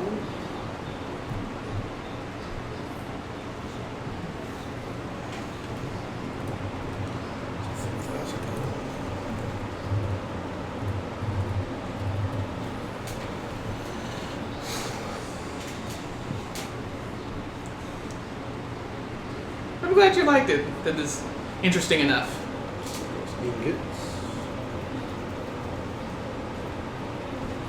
Don't worry, you guys will be back to the swamp again. And deeper into the Ujiara. And other such things and mysteries. Yes. And find out what killed a silver dragon and then took its body away. We'll find out who shot JR. And then the beginning of the next episode. Stay tuned.